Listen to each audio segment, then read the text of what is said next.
My dearest, I only hope you can forgive me. It was, I think, the only cowardly act of my life. But when I came to tell her, I suddenly knew that I could not. I am so sorry. Someone will have to pay. I shall never forget the years of danger that we shared together. Whatever happens to us in the future, if we never see each other again, you will always be in my heart. Someone will have to pay. What we must remember is the passion we have known and what we have achieved together. I love you, and that love will not be diminished by separation. I can only hope that you will feel the same way.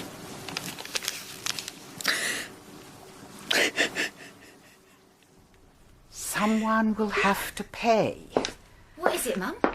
Not another of those letters. It's a mistake, Daisy. Just a stupid mistake. Some crank or other. We should ignore them. Yes, but... Not another word. Now, is my Astrakhan back from the cleaners? I have to go out.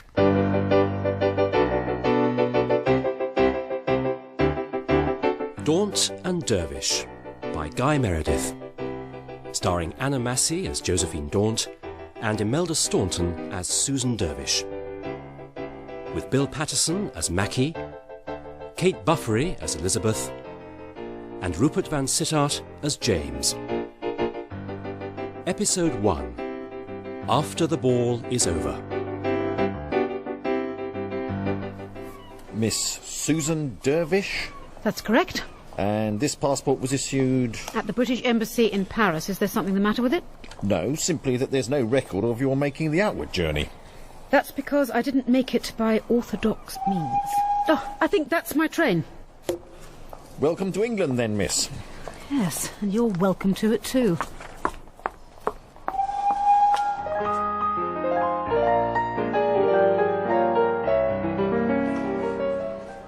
Snook, that's the next thing. It's a man-eating fish, apparently.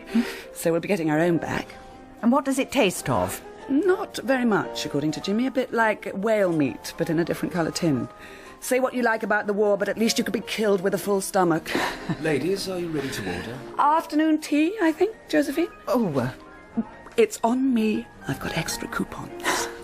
Now, is the milk powdered? I'm afraid so, Mum. Then without, please. Mum? Oh, Elizabeth, you shouldn't. It was I who invited you, after all. Nonsense. It's just so good to see you. Now tell me, how's Covent Garden? Well, it's not Mayfair. But so much more vital, isn't it? The market and so on. I suppose so. But basically, it's cheaper. Oh, my dear Josephine. Still, perfectly acceptable. If there's anything I can do... Well, perhaps there is. Oh, what? Tell me, please, anything. I was wondering whether Jimmy needed anyone. Oh, you want to go back to work? Oh, God, how stupid of me. Of course you do. He heads a rather large department, doesn't he? Perhaps if there was a vacancy. How brave of you to ask, and how idiotic of me not to have offered. After all, you've worked together before. I didn't like to approach him directly. I know how busy he must be. Josephine, not another word. Consider it done. Your tea, ladies? Oh, thank you.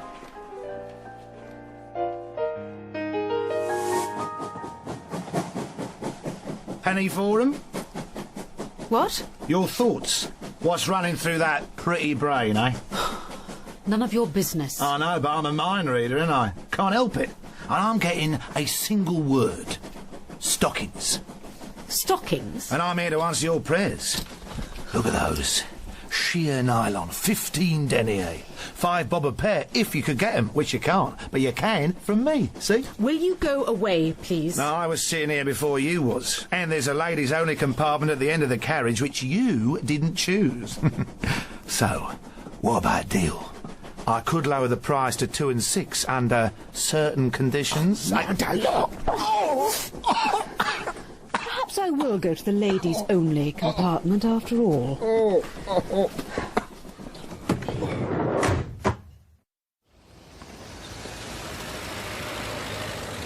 Jimmy's always telling me not to worry, but I go back to work myself at the drop of a hat.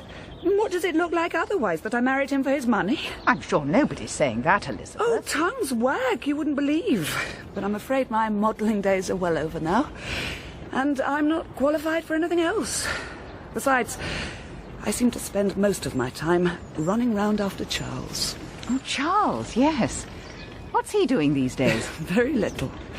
Never be a stepmother, Josephine, particularly not to a wayward 19-year-old. Oh, no. Isn't that Bellissima they're demolishing? I'm afraid it is. It must have been bomb damaged. It was such a beautiful building, too. Just as well I parked on this side of the road. Can I give you a lift anywhere? No, thanks. I'll walk home. Then we'll see you tomorrow at the flat. I'm very grateful, Elizabeth. Rot. You're a friend, Josephine.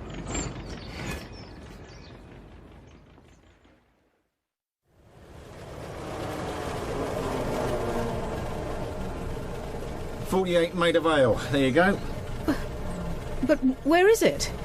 In that gap between 46 and 50, I should say. But when? I lived here all through the Blitz. Probably a V2. No, thinking about it, it was here last week. Never tell these days, can you?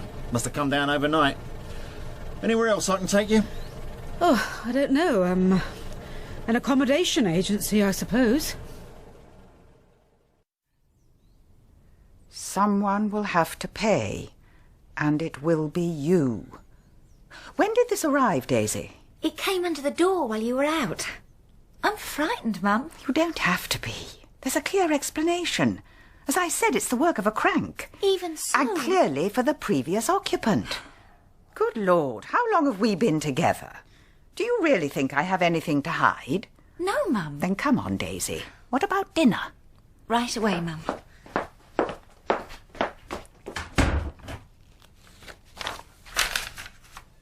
There has been treachery at work.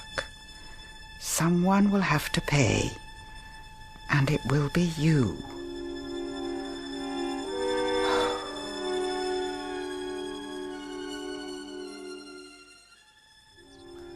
Homes fit for heroes, that's our slogan. And by God, we're going to provide them. Come over to the window. Look, what can you see? The whole of central London. Like a mouthful of half-decayed teeth, thanks to the Luftwaffe. But it's an opportunity, can't you see? It's no good mourning the buildings we've lost. We have to put up new ones. That's the challenge. I'm sure you're up to it, Jimmy. I am, as ever. Truth is, Joe... Look, can I get you a drink? It's a bit early, isn't it? Well, I'm going to have one. B&S. Come on, join me. Truth is, I never planned to go into government. But when they wound up the outfit, I was at a loose end. Me too. I bet you were. And then when the Ministry of Works came up with this offer, well, it was too tempting to refuse. Here, bottoms up. Cheers. And of course, I'd love to have you working with us. Would you? I'm not saying we'll be as close as in the old special ops days. I've already got a personal assistant, but I'll find something fairly decent for you. Don't you worry. God, it's good to see you again, Joe. And you, Jimmy. Yes. Look, I'm hoping this will be home soon. And Charles. You haven't seen him for a long while. Elizabeth implied she was wet nursing him, rather. Yes, well, he's always been a bit wild. Love him dearly, my own flesh and blood, but well, she tries to keep tabs on him. That's good of her. It is. Damn good of her, considering he's not her son. Another drink? I've hardly touched this. Excuse me if I do. We knew what we were fighting for, didn't we? I'm sorry? Special operations. We knew where we were. And this housing thing, same clear-cut lines. That's what attracted me to it. Mud in your eye. Jimmy, I'm really very grateful.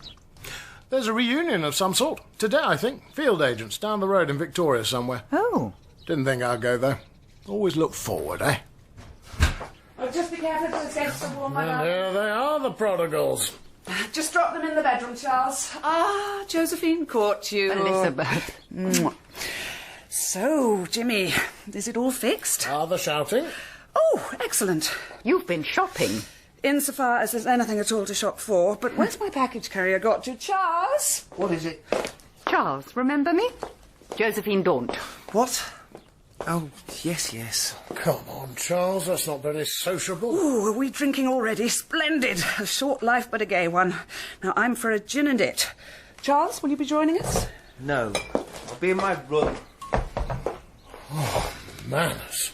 I don't know what's come over him lately. I mean, he hardly speaks to me. He's growing up, Jimmy, that's all. Oh, by the way, did you hear? They've started executing the traitors. Really? Now, Josephine, will you have another? No, thank you. I should be going.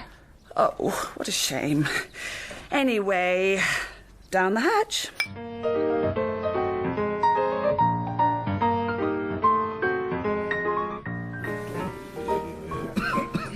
From Norway to Crete, from France to Yugoslavia, you mingled with resistance movements.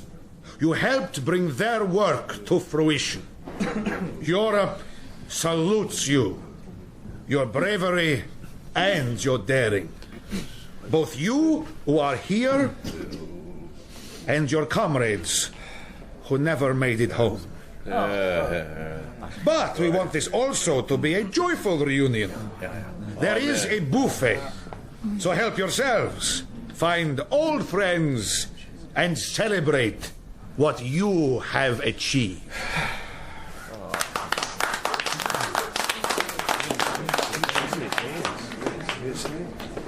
Not a drop of alcohol in sight, though, eh?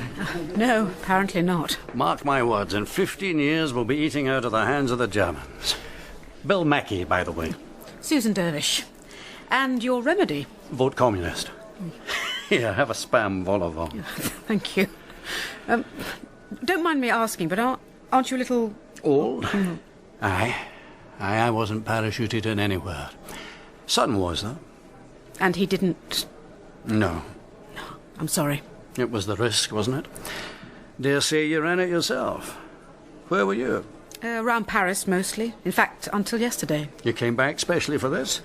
No, not exactly, no. In fact, I don't know really why I came back. I feel a bit lost in London after so long. Nothing to do with the rumours, then? What rumours?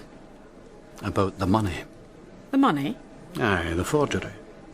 No. Tell me about it.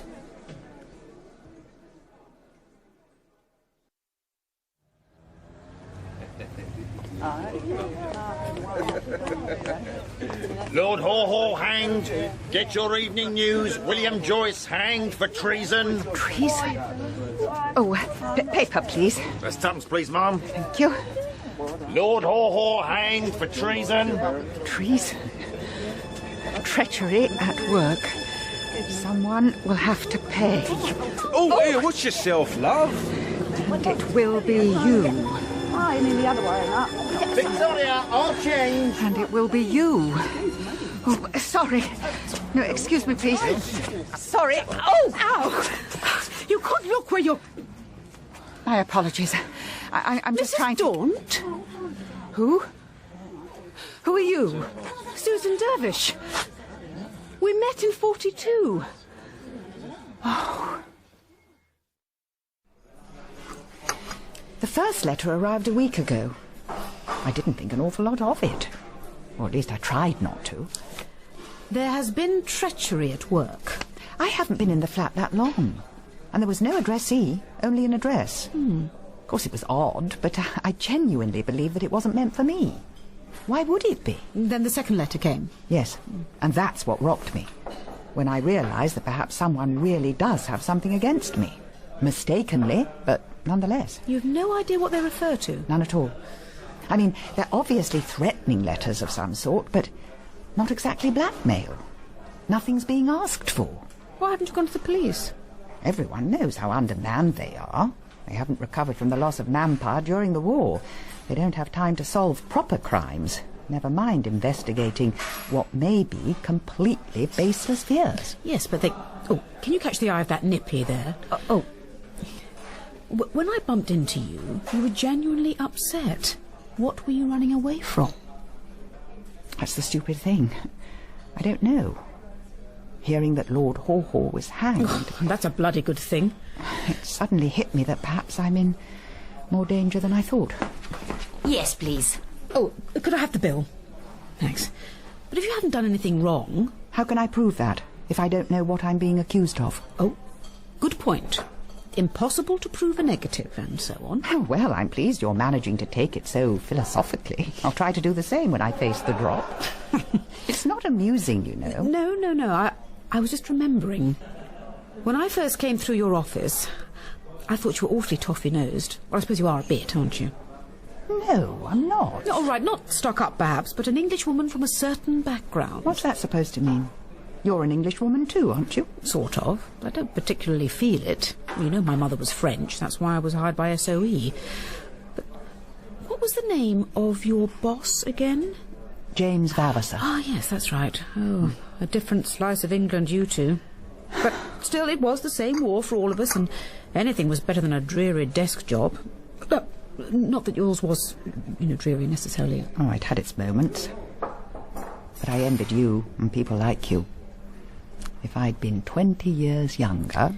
Yes, there was excitement, along with a lot of other things. Your bill. Oh, thank you. No, let me. No. Look, are you in a hurry, or have you got time for a walk? I suppose this was the thing I missed most in Paris, the London parks, especially now, at dusk. As for the rest... Then why did you come back? Romantic entanglement. End of. We'd been together in the Resistance, but he was married. Oh. Was that a disapproving O? No, just an O in general. Are you still married? My husband died just before the war. Any children? No. He was a diplomat and we travelled around a great deal. Didn't seem fair. Why did you take the desk job with SOE?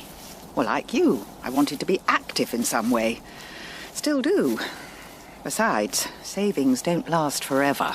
So, what to do, eh? We're both in the same boat? Not exactly. I've had an offer from Jimmy Vavasor to go into the housing ministry. Ah. Sorry, what sort of "ah" was that? Look, there's something you should know. Maybe nothing in it. But anyway, What are all those firemen doing on the far side of Park Lane? Oh, probably a UXB. You'll get used to it if you live here long enough. What is it I should know? I met a man today, Bill Mackie, engaging type, lost a son in Belgium. Apparently, rumours are rife that some of the money given to field agents was forged. You mean local currency? Yes, banknotes. Pretty crude forgeries at that, by all accounts.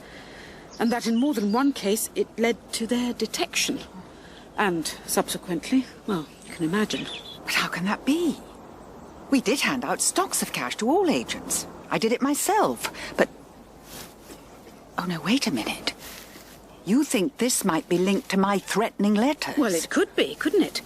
If someone thought you were responsible for the forgeries. Yes, but I wasn't. No. Well, then someone else pocketed the genuine cash, didn't they?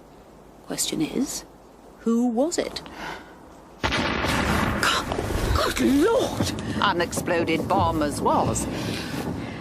But look, what you're suggesting... Why don't we go and see Bill Mackie? You've got his address? I've got the name of his local pub, which is apparently the same thing. Weak beer and not a dram to be seen. Thank you. Are you never tempted to go back north? I've been down here too long. Go home now, they think I'm a Sassenach. Cheers. Yes, cheers. Bottoms up. Bottoms up, aye. Now, Miss... Daunt. Josephine Daunt. Miss Daunt. Someone is writing you threatening letters in the belief that it was you swapped the cash. Good for bad. So it would seem. And I can see how I'd be a suspect. The money did pass through my hands after all. But equally, it might have been someone higher up the food chain. For instance? There was only my boss, James Vavasor. Oh, James Vavasor. Well, now. He'd never have done that. I know him. He's not the type. Miss Daunt, I fought in the Great War. That's where I got the bad leg. We were sent to the trenches by people who weren't the type. Well, I can see you might have a particular viewpoint. And now my son has died, shot by the Gestapo. Forged notes were found on his body. If it wasn't you responsible... I just told you it wasn't. Bill, do you think you could pinpoint who's writing the letters, at least? Maybe. Asking around. Asking around's what I do best. But that's not really the point, is it? He's right, Josephine. Vavasour will have to be faced one way or another. But then he'll simply deny involvement, won't he? Facing him isn't enough. Evidence will be required. You seem to imply that I should find it. You know him, and you're the one receiving the letters. All right. All right, supposing we could search his flat. How? Well, just supposing I could get us in. Would that satisfy you, Mr. Mackie? That I'd done my best for you and for your son? It might. Josephine, how could you get us into his flat? I have a key. Surprised to find you there, Jimmy? Well, a little. Somehow I feared your social life would have claimed you at this time of the evening. When is he going out? Still, I just wanted to say how good it was seeing you earlier and that I'm really looking forward to working together again. When is he going out? Bye, Jimmy. And? He's got a late supper at the Ritz. Just as well we phoned the flat first to check. So, how long should we give it? Well, he'll be eating around 10 o'clock. We can leave in half an hour or so, which at least allows me time to find the key. He might have changed the lock since you last used it. He might, but I've no particular reason to think he has. Oh, make yourself at home. Oh, thank you. As an officially homeless person, I will. How long have you lived here? Couple of months, just under. So, whoever's sending you the threatening letters has tracked your movements since the Special Ops days. Yes, I suppose so. And how would they do that? I've no idea. Ah, here it is. The key. Oh, then we're all prepared. What was that? I'm not sure. Well, it came from beyond that door. What's through there? The maid's room. You have a maid? A live-in maid? Keep your voice down, yes. But she's not on duty at this time. Then the evening's full of unexpected stay-at-homes. Either that, or you have an intruder. I'll knock. Oh, yes, burglars appreciate that. Being a field agent, however, I think I'll just open the door. Oh, hello, Mum. Daisy, what on earth are you doing with that suitcase? Packing my stuff, Mum. Really?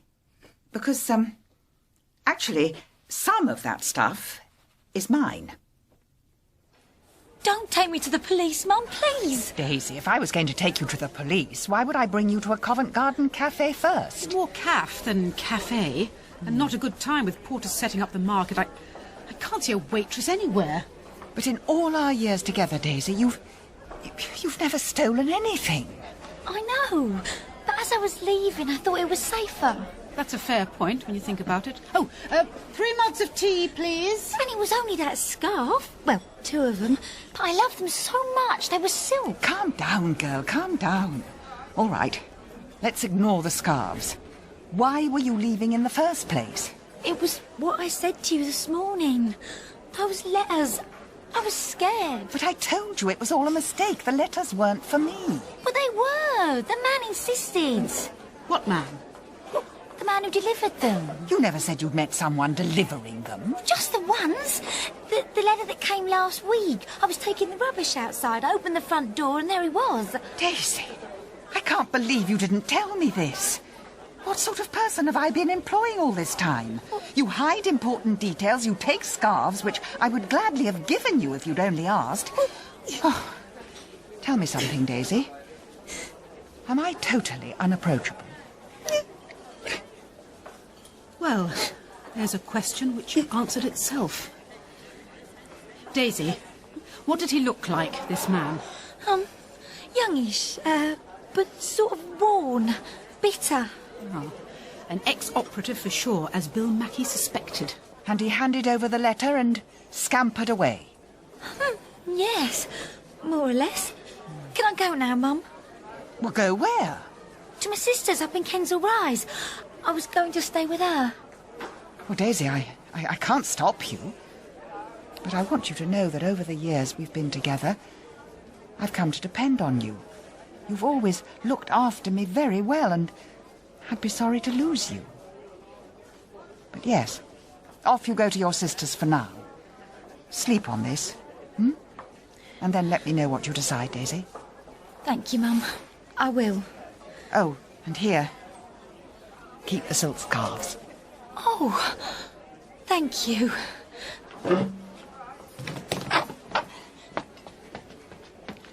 Something tells me that's the last I'll see of her. And something tells me they're not used to serving women in this place. You? Yes, you behind the counter. Didn't you hear me ask for 3 teas? Well, I only need 2 now. I'll tell you something. Men have had things their own way for too long. We fought a war for them. We, amongst others. And where has it got us? Well, I'll tell you where it's got me. Nowhere to live and nothing to do. Don't you have a pension from Special Ops? Oh, yes. And that'll get me into the pictures once a week. It's not a question of money. What am I supposed to do for the rest of my life? You parachute into occupied France, you spend 4 years in espionage, and then, what are your prospects? Coming back here and washing dishes for someone. Yes, I agree with you. Why didn't Daisy tell me she'd met the man with the letter? I simply don't understand it. Because you frightened her, that's why. You thought she was your friend, but she was an employee. She could talk to you about cooking or ironing, but not about anything else. Yes, perhaps you're right. It's just that since George died, my husband, we've been on our own together. Well, I'm afraid you may have to get used to being on your own from now on. Well, here's a taxi rank. Is it time to go to Vavas's? Yes, he should be ensconced in the Ritz by now. You're not looking forward to this, are you? Letting ourselves into his flat? Why would I be? You'd be surprised. Some people get quite a thrill out of subterfuge. You, for instance? To an extent. But I have an idea that in going behind James Vavas's back, even if it is to expose a crime, you feel you're committing a rather larger betrayal.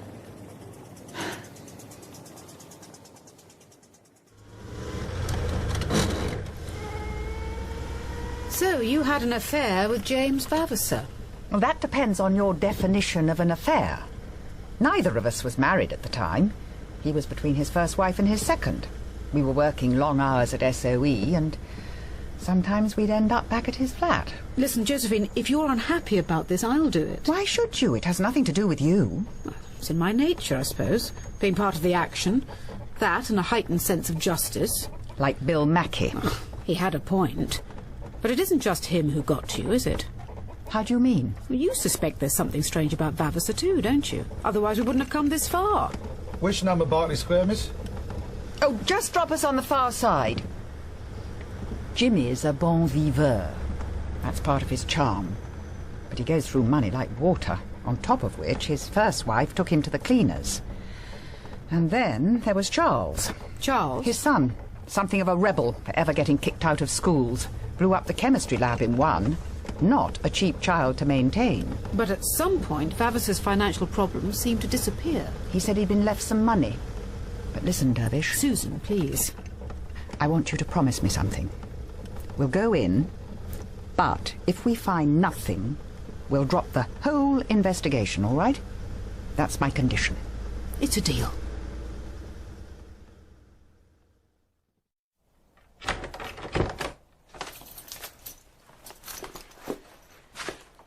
Nobody here? No. Should have brought a torch. I know my way around. By the way, does his second wife know about you and... Oh, nice time to ask. No, I don't think so. Now, come along through here. The wall safe's over behind the bar. He has a wall safe? Oh, it's the only possible excuse for a fake Lancia. And you know the code? Knew it. I've seen him use it.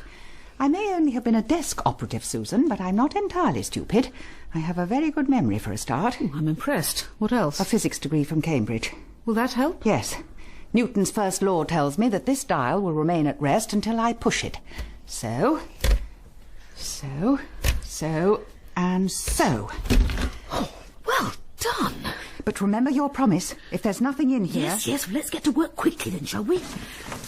Passport, Bank statements, but only for the past few months.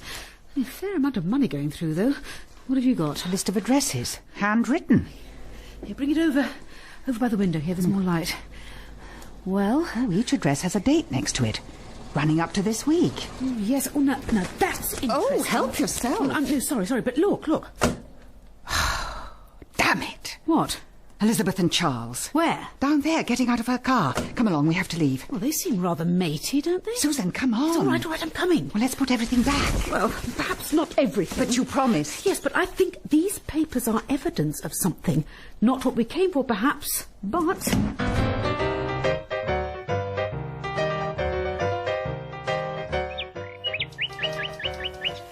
What now? Are you keeping an eye on the entrance? Yes. Not to mention getting, spiders down the back of my neck. Dear, the wildlife of Berkeley Square. You should have been out for parachute drops. 5 hours squatting on frozen riverbanks. All right, point taken. What is it about those papers? Well, look, this list of addresses, do they mean anything to you? The streets, obviously. The actual numbers. Come on, Miss Memory. 152 Park Lane. Where were we this afternoon? The townhouse that came down. And 67 Bond Street. Bellissima. They were pulling it apart yesterday. Will couture ever recover? And here, 48 Maida Vale.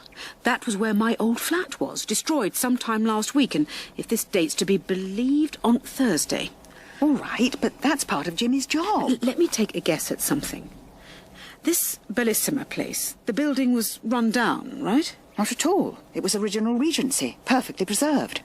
I believe it had a preservation order on it. Why? It's just a theory, but... Go on. Well, my flat, with its damp walls and wonky electrics, was an albatross around the landlord's neck. It would have cost him a fortune to renovate. And, knowing the type he was, he would happily have paid someone to be slipped on a demolition list and then rebuild at public cost.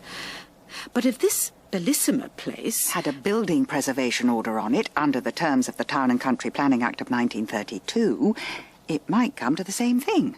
How? Supposing the owners see a better business opportunity and want to redevelop. They can't. It's forbidden. Unless, of course... they pay to find their way onto this same demolition list. Well, that's it. And no doubt the same goes for the townhouse in Park Lane.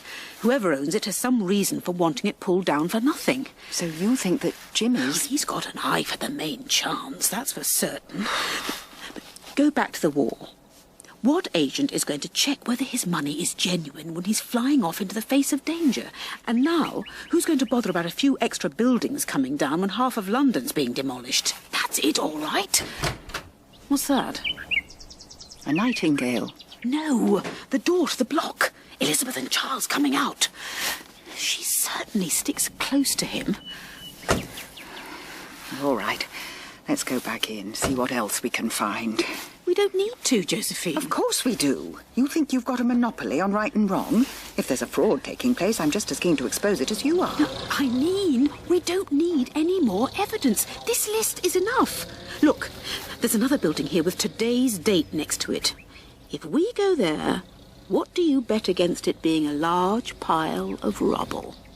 The taxi fare.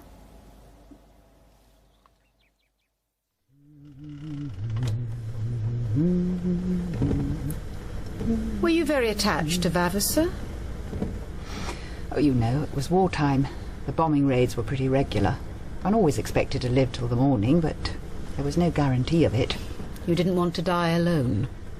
I didn't want to die lonely, which is slightly different. Yes, I know what you mean.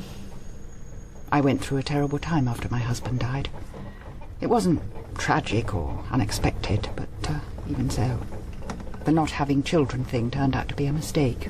But you had friends? I had. Though with the war work, they drifted off. I was so pleased to have something real to do, to be properly useful for once, that I rather neglected social relationships. Do you remember when I came through your office in 42? And thought I was a... Yes, all right. But I thought something else as well. I thought you were frighteningly efficient. Is that supposed to be a compliment? Yes, it is. Because agents like me depended for their survival on organisers like you. And it struck me straight away. I may never see this woman again, but I know that I can trust her. Thank you. So you did the right thing, throwing yourself into the war work, no matter what the social cost. After all, lots of people have got to rebuild their lives now. Including you. Yes, including me.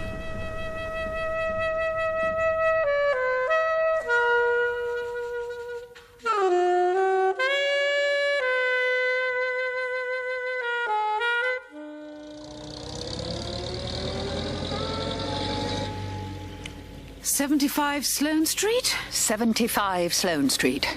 Ah. It's empty, though, by the look of things. But intact.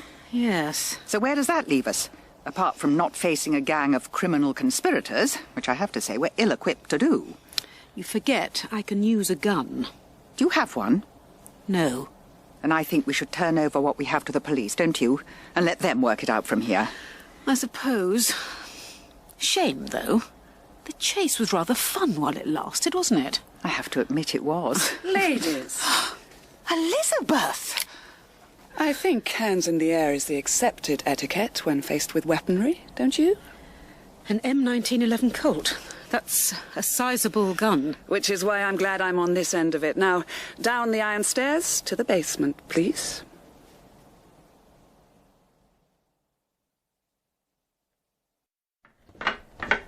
So you were in this with Jimmy all along?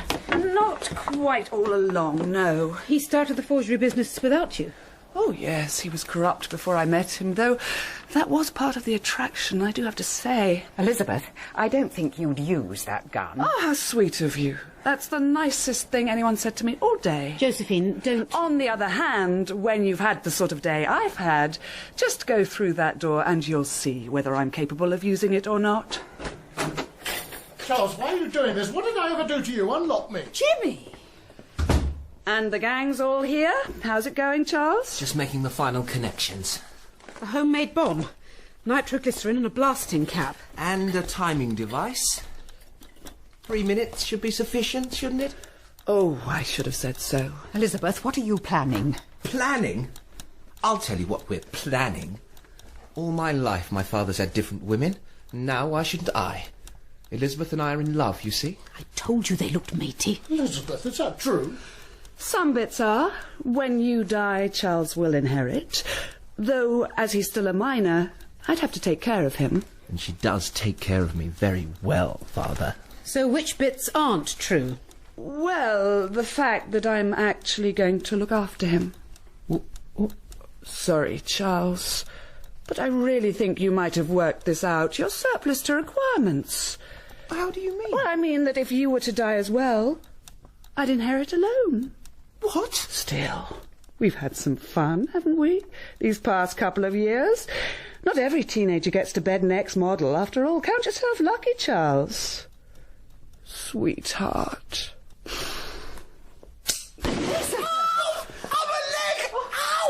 In a way, Josephine, you were right. I'm not going to use the gun on you because I don't need to. Goodbye.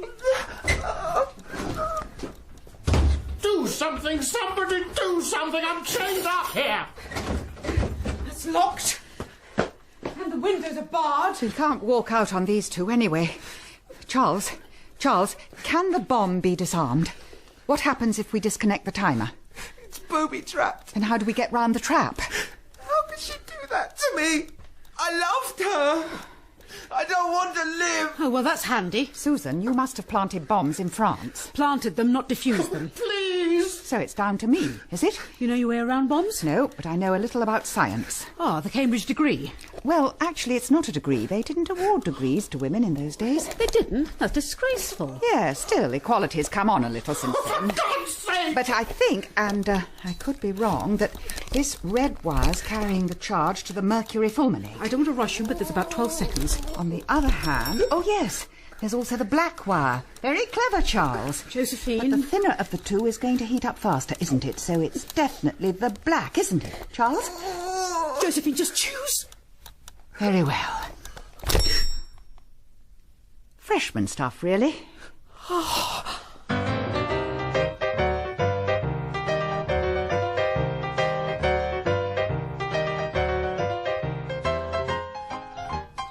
Listen to this, Susan. Left for me this morning. I feel there's no future being in service. It wasn't just those letters and all. There's a button factory opened on the North Circular Road, and it pays 1 and 3 an hour. Yours, Daisy. Oh, so left to your own devices? I can perfectly well cook and wash. Really? Well, wash anyway. I'm not much good in the kitchen. But it's a relief, really. I'd have had to let her go anyway. Now that you're jobless. James Vavasor's not going to be tasting freedom for a while. Nor Elizabeth, once the police pick her up, which shouldn't take too long with Charles helping them. Talking of the job thing, though, I went to see Bill Mackie at his favourite pub last night. Really? Yes. As he said, asking around is his speciality, so I thought he might be able to find me somewhere to live. And did he? He knew of a place going in Maida Vale, as it happens. So I'm just down the road from where I used to be. Considerably more salubrious, though, as he's definitely a man with connections. I think you connected with him rather better than I did. Oh, I wouldn't say that. Oh, that'll be him now. You asked him round? Yes, I thought we should celebrate. You haven't received any more threatening mail, have you? No. Bill, come in. I was just telling Josephine about your success with our letter writer. Oh, aye, it turned out to be one of my son's old colleagues. Oh. He won't be bothering you again. What? You haven't... No, I pointed out his error, that's all. And he apologised with a bottle of single malt. Oh, good heavens. My words too, more or less. Do you have any glasses? Oh, of course. They're, Oh, now where did Daisy keep them? Oh, yes, in this cupboard. Here, Bill. And it struck me that there were probably more apologies required too. I was a wee bit harsh on you last time we met, Miss Daunt. Josephine, please. And think nothing of it. But I do, that's the thing. I think the both of you have done a damn good job. You've got talent, and I should know. Bill was an investigator for some years, you see. One-man outfit, tough going. But a team, on the other hand. Are you suggesting we open a detective agency? I am. But we're not qualified. The need for it's there. We've acquitted ourselves well. I'd be around to help, if need be. And you've got enough room here for an office, now the maid's left. I don't know what to say. Mackie, Dervish, and Daunt. Leave my name out of it. I'm officially retired. Here. Oh. Just Dervish and Daunt, then. Dervish and Daunt. Dervish and Daunt. No, sounds like the 6:15 from Paddington. Daunt and Dervish. Daunt and Dervish. Daunt and Dervish. Bottoms up. Cheers. Cheers. That was episode 1 of Daunt and Dervish by Guy Meredith. Josephine Daunt was played by Anna Massey and Susan Dervish by Imelda Staunton.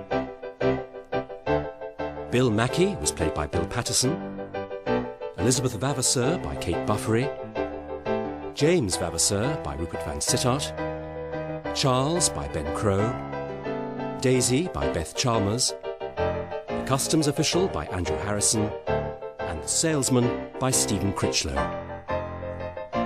The director was Cherry Cookson.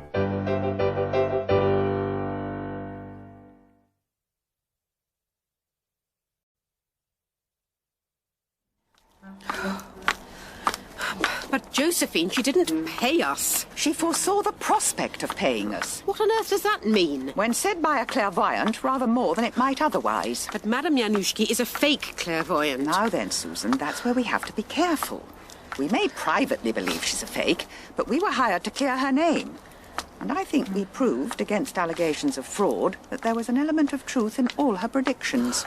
Daunt and Dervish, detectives by appointment to Tulse Hill's premier spiritualist. I expected better cases than this, I have to say. Plus, if she'd foreseen we were going to miss the last bus... I thought you were fond of exercise. I am not fond of exercise. People who are fond of exercise with a pair of cocker spaniels. I am fond of action. And of that we are seeing precious little. Susan, we mustn't be impatient.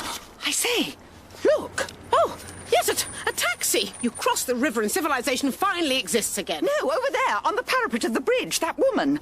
Oh, my God. She's going to jump. Wait, don't!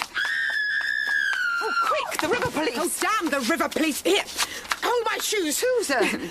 Hold on! Oh. I'm coming!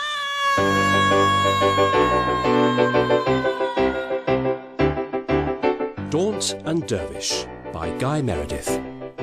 Starring Anna Massey as Josephine Daunt and Imelda Staunton as Susan Dervish. With Bill Patterson as Mackie and Bill Nye as Ted Sharping. Episode 2, South of the Border.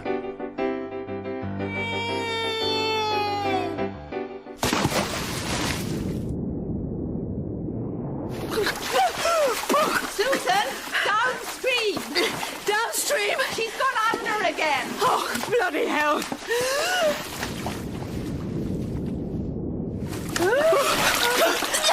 No, leave me. What? I just paddle around on my own. That's no fun. Please, let me drown. Ow, sorry. But you're easier to rescue if you shut up.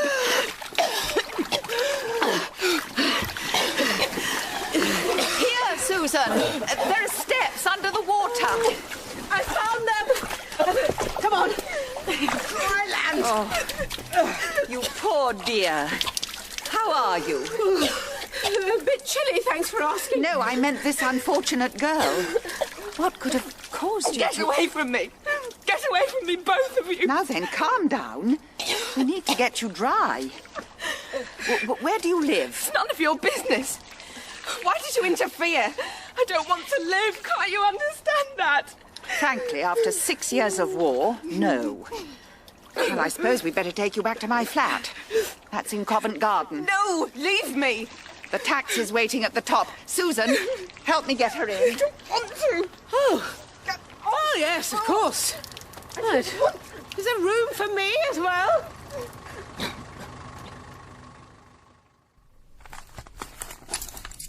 Miss Flora Matthews. Address? No, just a couple of tickets for Lambeth Central Library and about 5 shillings in change and a set of keys. All looking remarkably dry.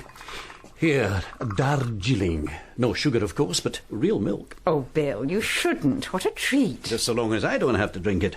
Where I come from, tea is tea. But it isn't, you see. There are many different varieties. It's just like whiskey. Just as you have your single malts and your blends. With tea, there are leafy grades, broken grades, there's black, there's green. It is nothing at all like whiskey. Now, where did you find the purse? On the bridge. She must have dropped it when she jumped. Ah, Miss Dervish, the heroine of the hour. Morning. You deserve a medal by all accounts. Oh, hot lemon juice and 2 Aspro would be more appropriate. Try to look on it as one of the perils of action. And I've laddered my stockings. Right, lemon. Don't worry, I'll give you my coupons. Oh, very comforting. I trust our little victim's got at least what I've got. Don't be unpleasant, Susan. When she wakes up, we can find out exactly what drove her to it. In lieu of having an actual case to work on, you mean? Well, the last lemon has long gone, I'm afraid. And where do you keep the Aspro? In a cupboard in the spare bedroom. Oh. What's the problem?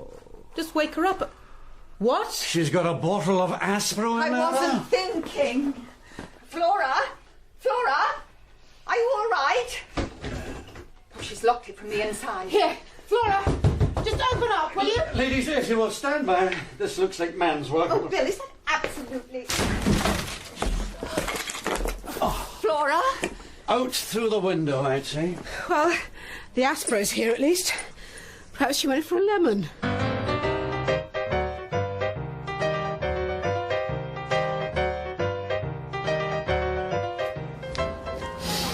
This, Josephine, is a complete wild goose chase, on top of which we're across the river again, Lambeth High Street. Why are you so snobbish about South London? Me, snobbish? That's pretty rich.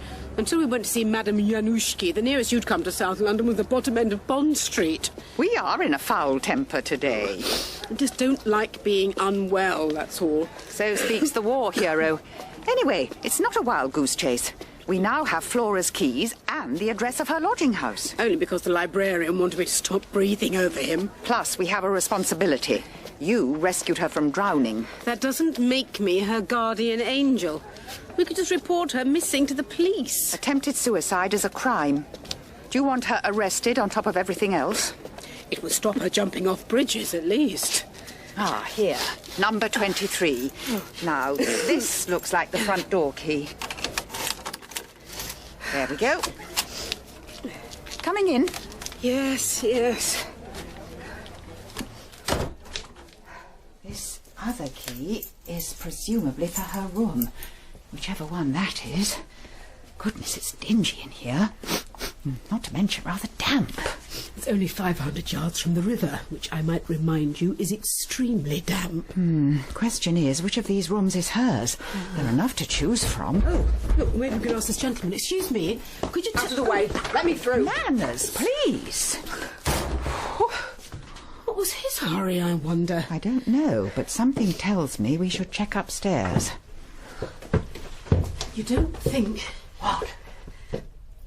That she would come back here to, well, finish off the job, as it were? Oh, I sincerely hope not. I would feel that somehow I'd failed her. The door at the end of the corridor's ajar. Yes, it is. I'll go first. What is it? Susan, is it her? No, it's not. Are you certain? Josephine, I know a naked man when I see one.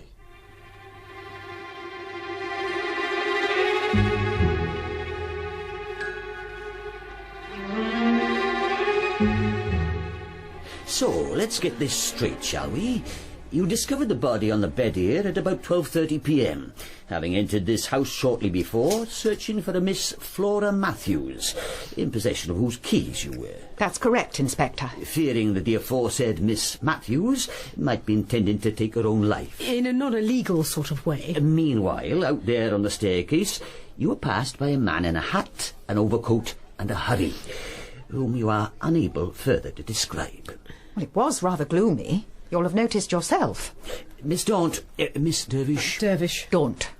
May I make myself perfectly clear? You have so far. I do not like private detectives. Do not like them at all. Most are more dubious than the criminal fraternity itself. That's hardly fair. We have accreditation. I am aware of that. Also of the relatively short period for which your agency has been in existence. So perhaps now is a good time to remind you that investigation is a task for the police. But we weren't investigating. Oh, is that so?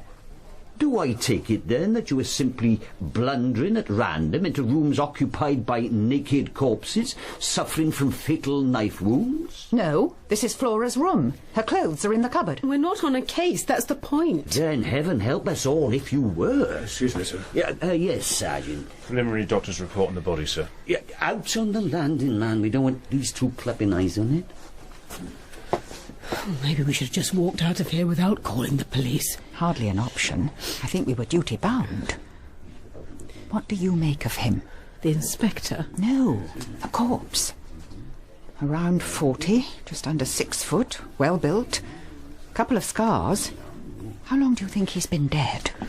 I'm no expert, but from the pallor of the skin, about 24 hours. What on earth is he doing in Flora's room? I don't know, but I feel I've shared the space with him long enough. Just try to look somewhere else. I will. Oh, wait a minute. What's that? Under the bed. Where? There. Towards the foot. Oh, yes, but I don't know, it's a piece of card or something. Can we reach it without them noticing? We can try. This may be where a heavy cold comes in useful. If I cover for you. No. Can't quite reach it. Hold on. Miss Daunt, Miss... What on earth are you doing down there? My colleague dropped her handkerchief. Yes, I'm a little overcome, I'm afraid. Yes, well. Anyway, you'll be relieved to hear I'm letting you go, against my better judgment. Your story has about as much support as Llanrumney Wanderers on a wet February afternoon. But I don't have the grounds to detain. Thank you, Inspector. That's very decent. But let me make this clear. If I come across you in this investigation again, you will be in trouble. Do you understand me? Big trouble.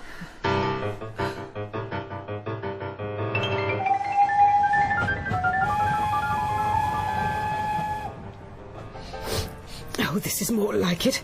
A trail to follow, even if unpaid. Let's see that betting slip again. Ted Sharping, bookmaker, Catford Greyhound Track. Oh, well, even if the trail leads us deeper into South London. Now, what would a naked man want with a betting slip? Come to that, why was he naked in the first place? That's simple enough. To hamper identification. If you burn the clothes, you destroy forensic evidence. Why was he in Flora's room is more to the point. Given that he wasn't actually killed there, you mean? No blood, no signs of a struggle. No, he was transported there somehow, already dead. And before Flora's suicide attempt, if my estimate is correct, do you think she's implicated? Perhaps. But what about the stranger on the stairs? A naked man, a clothed man, and Ted Sharping, bookmaker. Who may be either or neither of the above.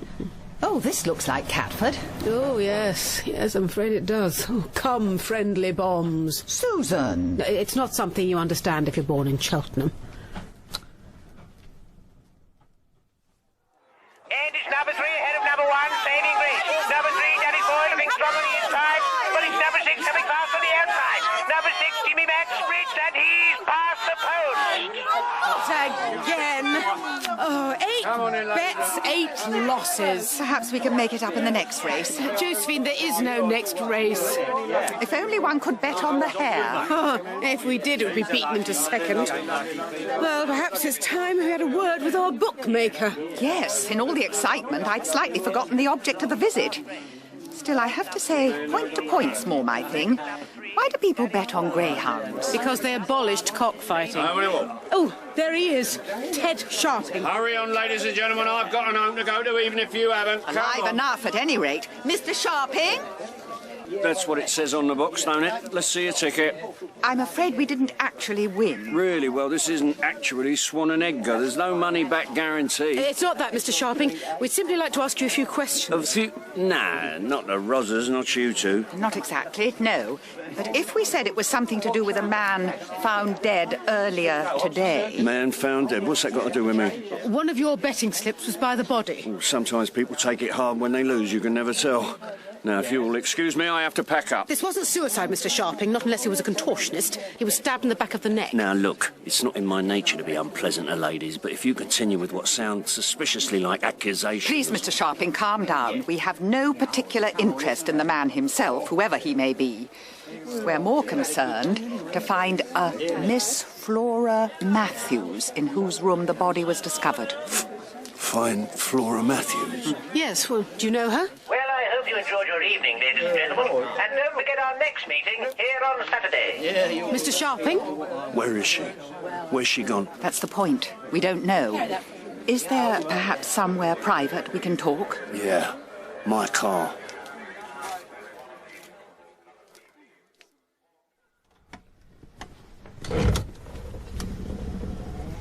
Well, why would she try to kill herself? Flora. We have no way of knowing that, Mr. Sharping. She wasn't exactly forthcoming. And by drowning? The river's close by where she lives. It presumably seemed like the simplest option. Oh, God.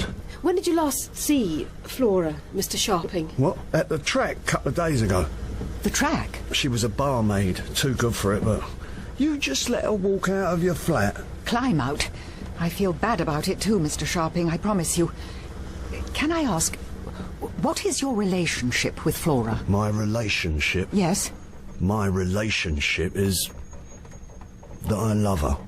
That's my relationship. I see. You see, no you don't. You see a rough diamond touching 40, drives a Bentley with a glove compartment full of petrol coupons and a young girl of 20-odd and you think it's disgusting, don't you? Not at all. Yes, you do. Ted Sharping's a battler, that's true, but with Flora, 3 months we've been together and I'm still head over heels. We're doing all we can to find her. Then do more than you can. From now on, you're working for me. I beg your pardon? Under the back seat there's an old hall. Open it up. What? This one? Yeah. Inside there's a night's takings. Wow, as the Americans say. Take 200 for yourself. £200? £200. I have to find her. I have to know she's safe. You understand me? Yeah, this is the Elephant. You see that small street on the left down there is the Starlight Club. It's where I'll be if I'm not at the track. And you tell me as soon as you know anything. Anything at all.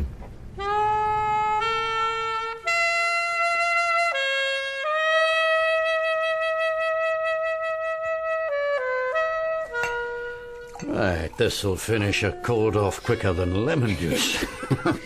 Here's to us. And to being on a fully paid case. £200. That'll keep the agency going for months. We could have an office bottle of one of those vintage malts that's supposed to be like fine tea. Eh, Josephine? I'm not convinced. You were the one that made the initial comparison. I mean about Sharping, as a client. He may drop his H's, but he puts his money where his mouth is. Yes, but what sort of money is it? Where's it been? Is he on the level? We don't know anything about him. Well, we didn't know anything about Madame Januszki, and she didn't have the benefit of carrying around bagfuls of cash. But that's the point, isn't it? We haven't established this agency to work for just anybody, particularly if we don't know which side of the law they're on. Sharping says he's in love with Flora, but what if he has another motive for wanting to find her? Such as? I don't know. There was something about the way he categorically denied all knowledge of the naked man and the betting slip. Presumably he wasn't naked when he placed the bet. That would certainly have stuck in Sharping's memory. Susan, you're avoiding the point. All right, Josephine, I understand what you mean, and given that Sharping's a bookmaker, he's unlikely to be totally on the level. But look at it this way. We're being paid to do what you wanted to do for nothing. Find Flora. And if we do find her, we can always ask her first whether she wants her whereabouts revealed to Ted Sharping, can't we? Yes, I suppose so. Well, it seems to me our biggest problem is knowing where to look. If Sharping can't help us, the trail's gone cold. Yes, except... Oh, except what? What have you been up to, Bill? Well, while you two were off gallivanting at the dog track, I had a word with the rack rent who owns Flora's lodging house. Oh. Thought it might be better to get to him before the police did. And? He'd seen a man coming out of Flora's room too. Took it up with her on moral grounds. Moral grounds? Aye, she was only paying a single rent. Anyway, turns out it's her brother. Or so she told the landlord. Shall I get it? Thank you, Bill. Her brother? Well, that's what you would say, wouldn't you, under the circumstances? No, but the man on the stairway. There could have been a family resemblance, you know. Josephine, you could hardly see anything on those stairs besides. He was all wrapped up. Even so, the build, and maybe something in the features. I see. Well, thank you for letting us know, Inspector. Bill, what is it? A message from Inspector Morgan. I'm afraid Flora Matthews made another suicide attempt. And this time, she succeeded.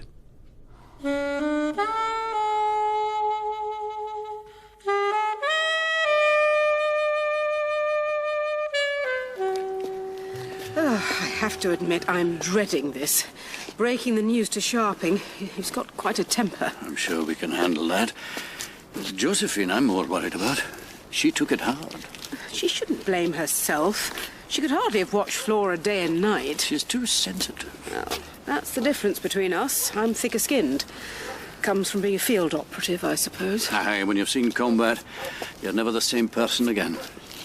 Is that why you decided to go into the detective business? After the Great War? No, I knocked about a bit first, but with a bad leg, opportunities were limited. Besides, I've always been a bit of a loner. Which doesn't explain why you've teamed up with us. Well, even loners need company from time to time.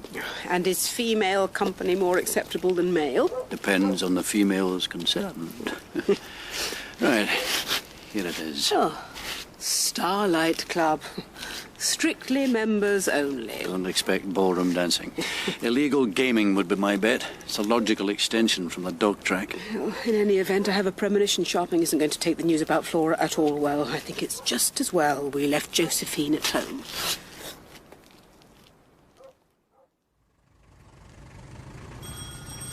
Oh, please open the door if you're there. Yes? Madame Januszki? It's Josephine Daunt. Ah, Miss Daunt. Money. I am not forgetting. I cannot pay you now, but I haven't come for the money. Not for money? No. I don't want it. I want to ask you a favor. You do not want money? Madame Januszki, I need to contact somebody. How do you mean, contact? Someone who died. I have to speak to them, apologize to them. Can you help me? You mean as medium? Speaking to spirits? Yes. Can you do that? In right circumstances. Then could you try? Oh, please. I'm not sure. Madame Januszki, you're in our dead. Very well. Come in, Miss Daunt. Come in.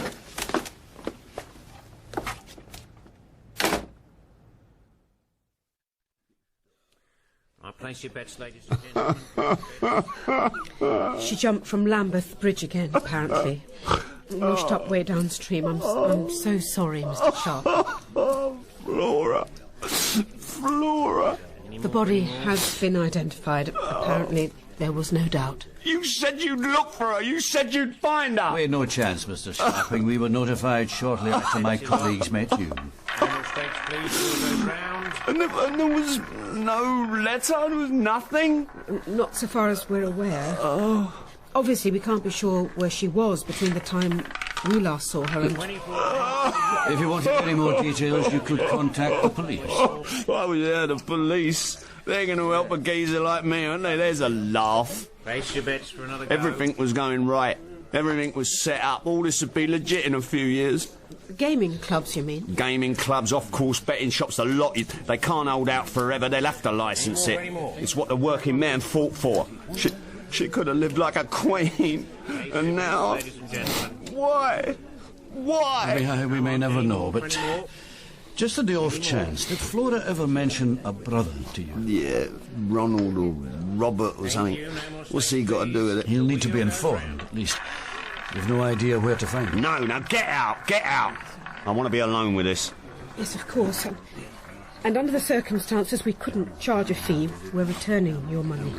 Here. Goodbye, Mr. Sharp. 0-0. The bank wins.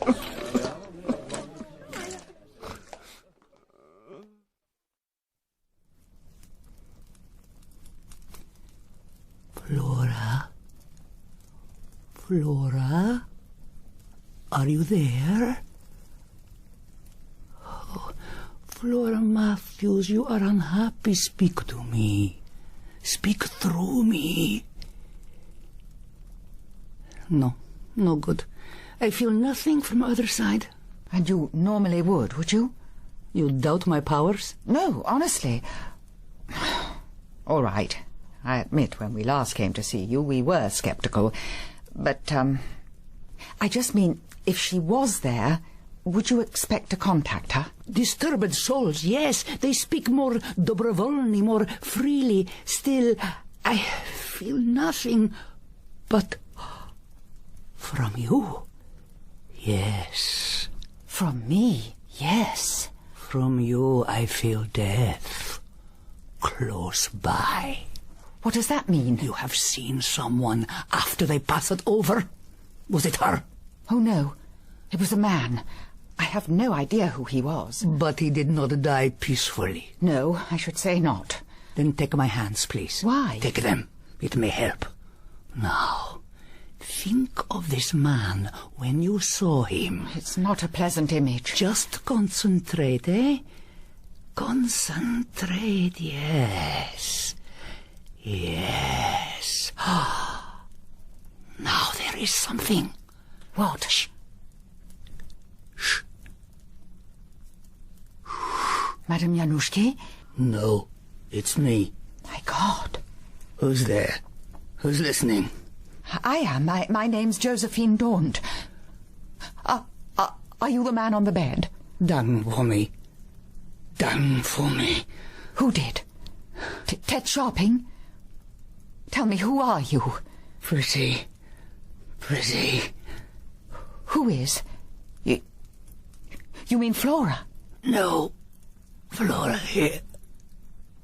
Pretty. No. Flora here. Madame Januszki. Madame Januszki, are you all right? I am. Was there a voice? Yes, and he seemed to know Flora. Or not. I'm not sure. Can we try again? Oh, not now. It is so exhausting when it works. That is why I fake usually. You fake usually? Not this time. For you, I do it properly. You're sure? You say no money, I do real thing. What did the voice say? He said Flora was pretty, but that she wasn't there. What I say also, she is not there. Not on other side. You mean she's not dead? Oh, please. I must rest. Madame Januszki, thank you. Must rest. Yes, thank you. You've given me hope. And an avenue to explore.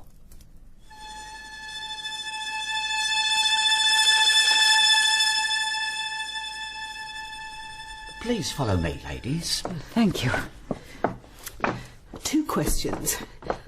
1, why do morgues always have such long corridors? I don't know. It's my first time in one. Well, lucky you. And 2nd, why did you go to Madame Januszki? Because I don't know any other mediums. This is a pretty bizarre hunch you have. Do you really believe she was genuine? You believe Sharping was genuine, don't you? Well, it certainly looked like real grief. Yes, whatever else Sharping may be, I say he's a man in love. Then I'll trust your intuition if you trust mine. This way, ladies.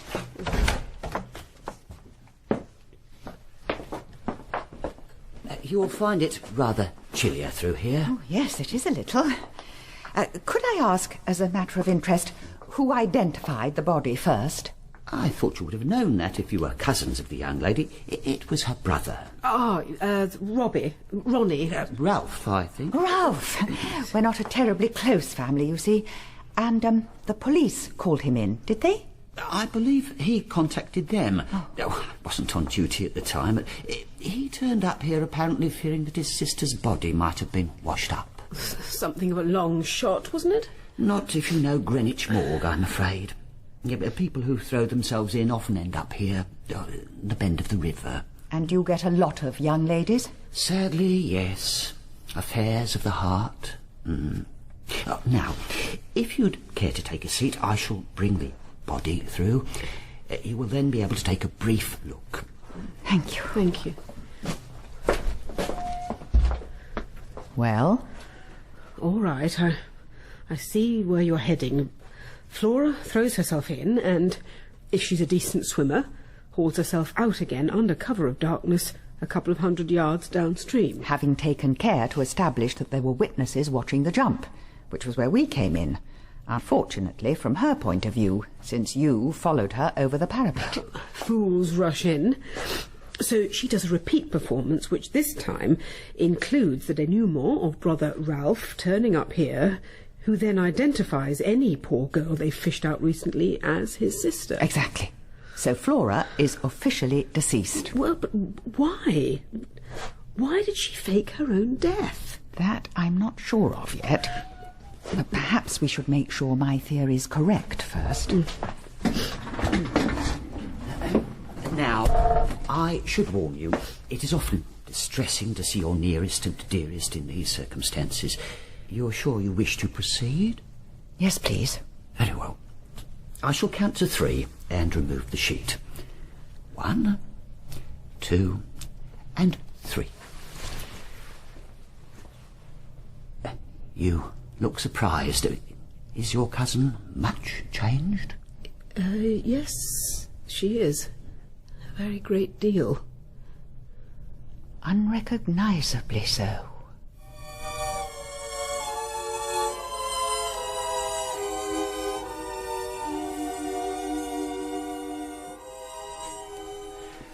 I just want to ask you a few questions about Flora Matthews. You employed her here in the bar, didn't you? Look, mate, there's a meeting starting in a couple of hours. I'm a busy man. I've got to get the place ready. Just a little information, that's all.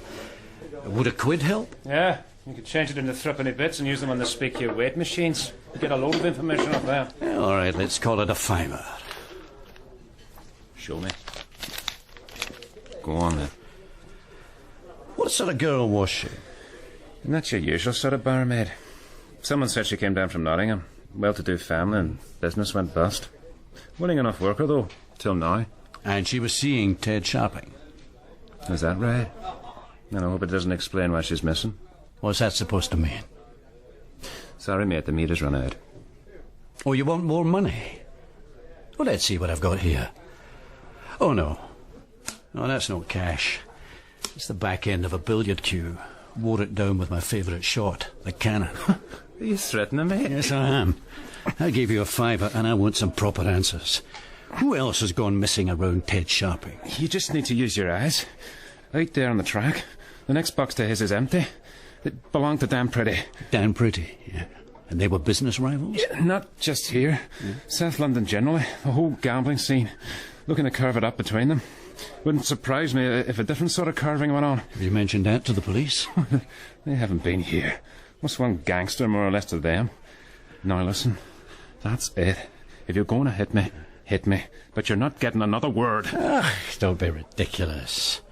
I've never struck a man who served drinks in my life. Dan Pretty. That's what the voice was trying to tell me at Madame Januszki's. His name was Dan Pretty. And he was killed by Ted Sharping as part of Sharping's territorial ambition. Killed and dumped in Flora's room. She's got caught up in a South London gang fight.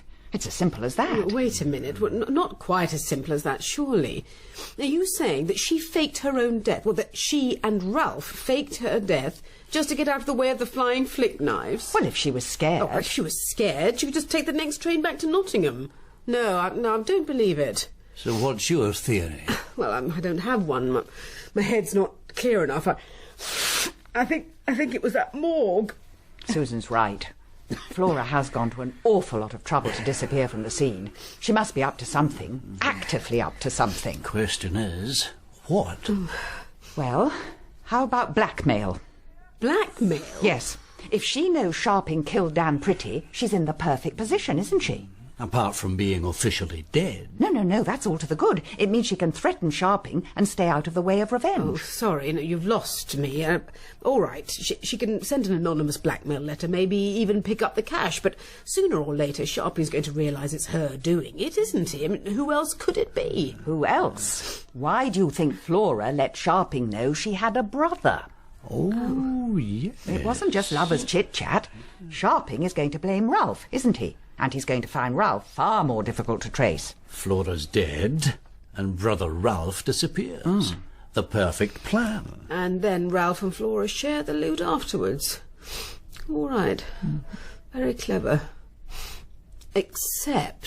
Susan, for somebody with a head cold, you're coming up with an awful lot of objections. Well, yeah, I'm sorry, but where are the signs that Sharping is actually being blackmailed? We met him last night and all we saw was grief for Flora. That's simple enough. The plan hadn't started yet. The blackmail note hadn't arrived. Yes, but it will have done by now. It'll specify a drop-off point. Probably Ralph will try to pick up the loot and then very likely be on the receiving end of a 4-inch blade. Do you think so? Sharping isn't going to let himself be blackmailed, is he? He's too ruthless for that. And he has no sentimental attachment to Ralph, only to Flora. So we have to stop them going through with it. If we can. If it's not already too late, given that we don't even know where to find the sweet siblings. That's true. Although, actually, I think I might have an idea. Any time your Lambeth way. Oh, I'm glad to see you're feeling more at home in the area. How long have we been here? An hour or so. Oh, Lambeth Odeon, showing brief encounter till Saturday. Oh, I cried buckets. I don't seem to go to the pictures very much. And you're convinced Ralph would be rooming somewhere near Flora? It makes sense, doesn't it? If you have a co-conspirator, you want them at hand. And to collect the money, he's got to come out into the open sooner or later. If he hasn't already been. Oh, that's a chance we have to take. Bill's right. Once Ralph shows his face to Sharping, he's unlikely to survive the encounter. You have a lot of faith in Bill, don't you? Of course I do. Don't you? Well, naturally. It was me who persuaded him into the agency in the first place, remember? But I think you should know, I believe he's rather keen on you. I beg your pardon? He mentioned it while we were out together. How he likes a bit of female company. He could equally have been talking about you. Josephine, if he'd been talking about me, he wouldn't have been talking to me. A little psychology. Oh, I'm sure you're wrong anyway. We get on, that's all. Well, that's a start, isn't it? Over there. Where? Moving between the shops, I'm sure that's Ralph. Oh, yes, you're right. Exactly the same as on the stairs. The hat, the overcoat. For which is a shade too warm, I would have said. This is no time to criticise his dress sense. Oh, damn, he's hailing a cab. Oh, that'll be the only one in the vicinity. Oh, look, Lord be praised, there's another further up the street. Now, that is a miracle. Oh, come on, let's get it before anyone else does.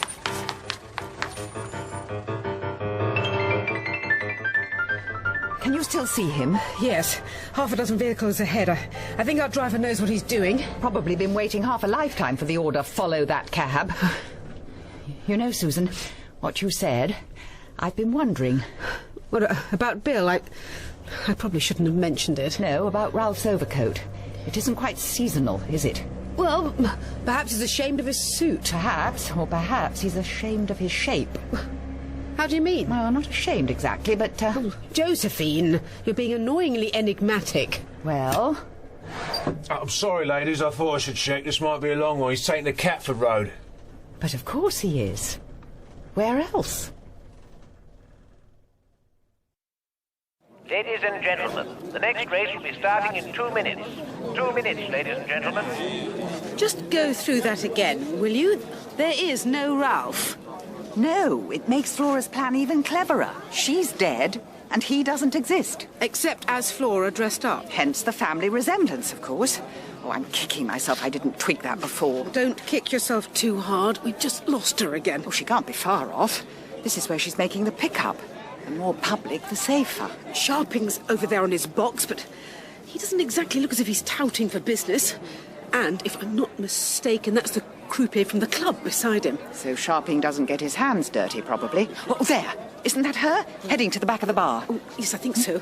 It's the only overcoat in sight, anyway. Now then, who have we here? Miss Daunt and Miss Dervish. Inspector Morgan. Gambling aficionados, is it? Oh, just a little flutter, now and again. And nothing to do with the late Dan Pretty. Dan who? Oh, come now. Don't go all naive with me. Dan Pretty. South London hoodlum as was. Oh, you met him before. Underdressed and on the quiet side. Oh, so you've identified the corpse? First step on the way to the killer. Race number 3 is about to begin. The dogs are being led to their traps. Do you have anything on this one, Inspector? No, but there's a runner called Unlucky Lady, which could be either of you. So, stay out of my way. With pleasure, Inspector. Come on, let's go. Damn that interruption. I've lost Flora again. She must be behind the bar building. And Sharping? No, not on his box any longer. He doesn't know what Ralph looks like. But he knows where he left his money. They're in the trap. Let's go. And they're off. And straight after the trap is number 4, Violet from number 1, Orlando. Unlucky Lady just behind. Violet in the lead. Slow work bringing up the rear. Orlando. Yes, there she is. With Sharping's hold on. Flora! Flora! Flora! Stop! What? It's me, Josephine Daunt. How did you... Good disguise, Flora, but it won't be good enough. Get out of my way. Flora, unless you drop that bag, you'll never leave the racetrack alive. Then I'll take my chance. It's £5,000 in there. Oh, are you sure? You're going to sit down and count it? I said let me past. I've had this worked out for months. You're not going to spoil it now. You're making a mistake, Flora. No, I'm not. Being poor is a mistake, believe me. Now let me go. Well. Ladies and gentlemen, and a large amount of money at stake. Aren't you more used to working the roulette tables? A rake and knife, it's all the same to me. Now, the ladies first or the gentlemen? Is that him? Looks like it, boss. Caught red-handed with the money. As for the other two... Oh, please, Mr. Sharping, listen Shut to up. me. You, Ralph, is it? You little worm. You tried to blackmail Ted Sharping, would you? Quiet. You drove your sister to kill herself, didn't you? You turned her against me. Mr. Sharping... I said be quiet. She knew what I was. She knew what business I was in. She would have put up with it too, but you turned her. And now you have the effrontery to try and blackmail me. Me, Ted Sharping, King of South London. Kill him. At your orders, boss. No, it's Flora! Give me that knife! Flora, are you all right? Flora? What do you mean, Flora? What? Oh, it is Flora. It's you. What have I done? You nearly killed the thing you love, Mr. Sharping. But luckily, I don't think you've succeeded.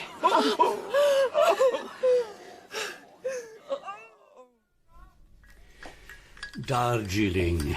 No sugar, of course, but with a twist of lemon. So you found one. Better late than never. Which would also apply to your saving Flora's life, if you hadn't launched yourself at the croupier. Well, at least she seems suitably grateful this time. A satisfactory outcome to the case all round, I think. Sharping and his henchmen arrested, Inspector Morgan blustering with righteous ire. The only drawback being that we went unrewarded. Ah, well, little surprise for you there. What? It's in my bag. So, how's your tea? Delicious. Bill, you're really getting the hang of this. My pleasure. Yes. I mean, is it? There you are. Not a fortune, but better than nothing. £40. Good God and Highlanders. Where did you get it from?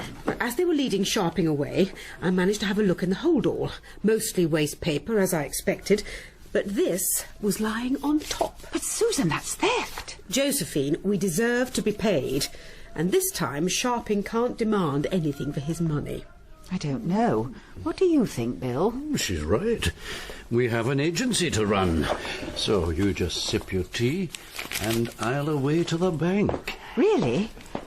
Well, I suppose so. I'll see you later, ladies. What?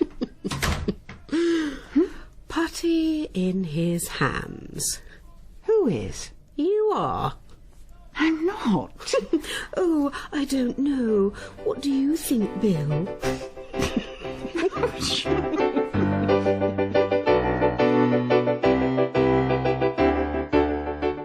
That was episode 2 of Daunt and Dervish by Guy Meredith. Josephine Daunt was played by Anna Massey and Susan Dervish by Imelda Staunton. Bill Mackie was played by Bill Patterson, Ted Sharping by Bill Nye, Flora by Helen Longworth, Inspector Morgan by Johan Meredith, Madame Januski by Carolyn Jones, and the manager and croupier by Jonathan Keeble. The director was Janet Whittaker.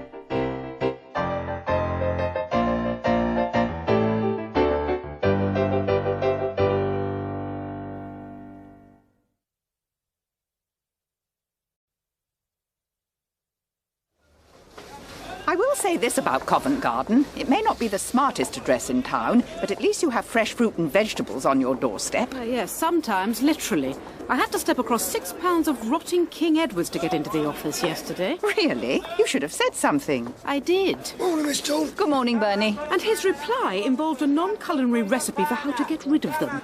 I find that hard to believe. I've always found the porters here immensely polite. Of course you have. It's because you're a toff. Susan. And there's an invisible bond in this country between the upper classes and the horny-handed sons of toil. Everyone else gets squeezed out of the middle. You know perfectly well that I am not, as you put it, a toff. I think you're just going through one of your anti-English phases. Well, probably brought on by an overdose of parsnips. I can't help feeling that in a Parisian market there'll be something more exciting on offer. Thanks to you, amongst others, freeing them from the yoke of German oppression. Now, come on. I think that's enough of our early morning constitutional. We should get to work. Oh, what's that in front of the door? Well, I'd say it's fauna, not flora, which makes a change, and easier to shift than old vegetables. Hello? Wakey, wakey! Right. Oh, Daunt and Dervish, private detectives. As it says on the nameplate. Oh, thank goodness. I've been waiting. I need help. To do what? Stand up? No, I can manage that perfectly well. It's my wallet. I've lost my... Actually, you know, I do feel a bit queasy. No, not here.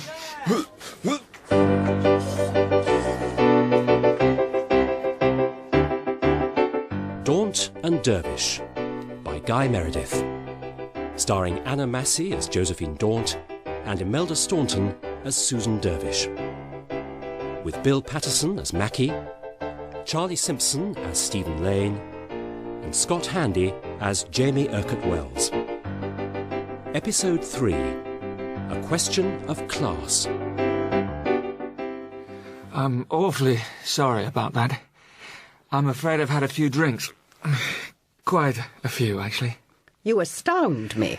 All a bit of a blur, I have to admit. What time is it? 8:30. Have a cup of ersatz coffee. See if that sobers you up. And let's get down to business at any rate. You say your wallet is missing, Mr... Urquhart Wells. Jamie Urquhart Wells. Urquhart Wells. I know, it's a bit of a mouthful. You can call me Podger. Everyone else does. Urquhart Wells will be fine. So, Mr... All right, Podger. When did you last see the wallet? I'm not sure, but I know when I missed it. I was wandering through Covent Garden an hour or so ago, and I noticed the pubs were open. For the porters, of course. You wanted to carry on drinking? No, I knew I had to sober up. I thought some water or lemonade or something.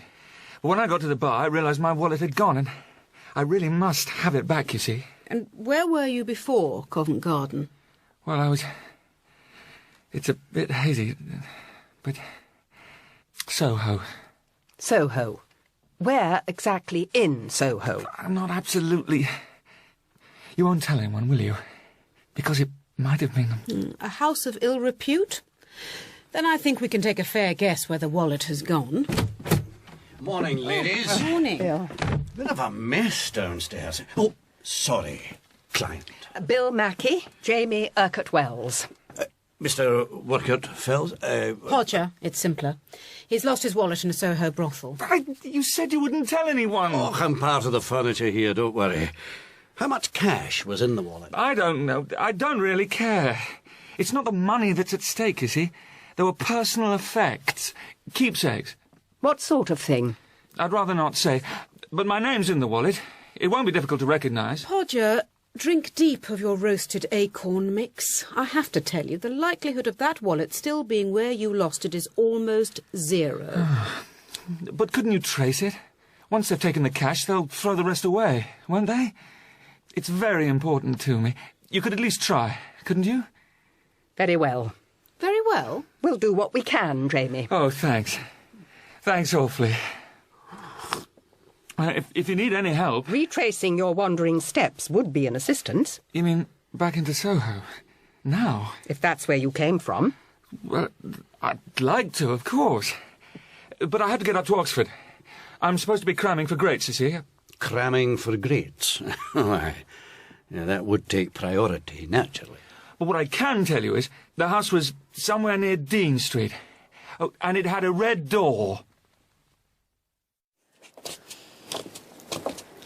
Just one question. Can you tell me why we're doing this? Going in search of a brothel with a red door? When we could be cramming for grades instead. I knew his parents. You knew? The Urquhart Wells. We were acquainted. Well, why didn't you tell him that? It seemed indelicate. They were killed in a direct hit on their London flat in 1940. Oh, dear. They were friends of my husband's, really. I can remember a glorious summer weekend in the country, sometime in the early 30s. George in his blazer and boater. Poor George, too. Seems like yesterday.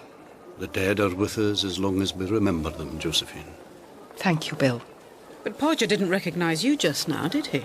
Well, he was only 5 at the time, and on subsequent visits he would have been away at boarding school. Well, all right, so, one way or another, he's had a rather traumatic life, and we can forgive him some youthful high spirits. But even so, there's no chance of finding the wallet, is there? Charing Cross Road. The red doors of Soho beyond. Should I come along and give you a hand? We'll manage, Bill. You've got your own task, haven't you? Well, yes, but... Bill, when it comes to choosing cars, neither of us knows a thing. We are in your hands. Fair enough, then. Leave it to me. No problem. 8 red doors, A couple of dozen streetwalkers woken from their righteous slumber, some of the choicest language you'd hear outside a gunnery deck, and apart from that, nothing. There's one over there, on the left.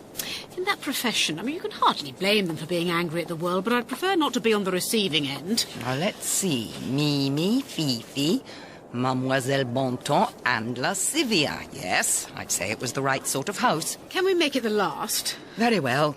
Choose a doorbell. Oh, I don't know. Can I help you, ladies? I know the face isn't a pretty sight. Nothing I can do about it, though. No, it's not that. Of course it is. What do you want? We're here on behalf of a client, who may also be a client of yours if you run this place. Unfortunately not. What's your client's name? Urquhart Wells. Susan. It's in the wallet he had stolen. We're charged with finding it. In that case, you better come in. Come on, don't worry, I won't bite.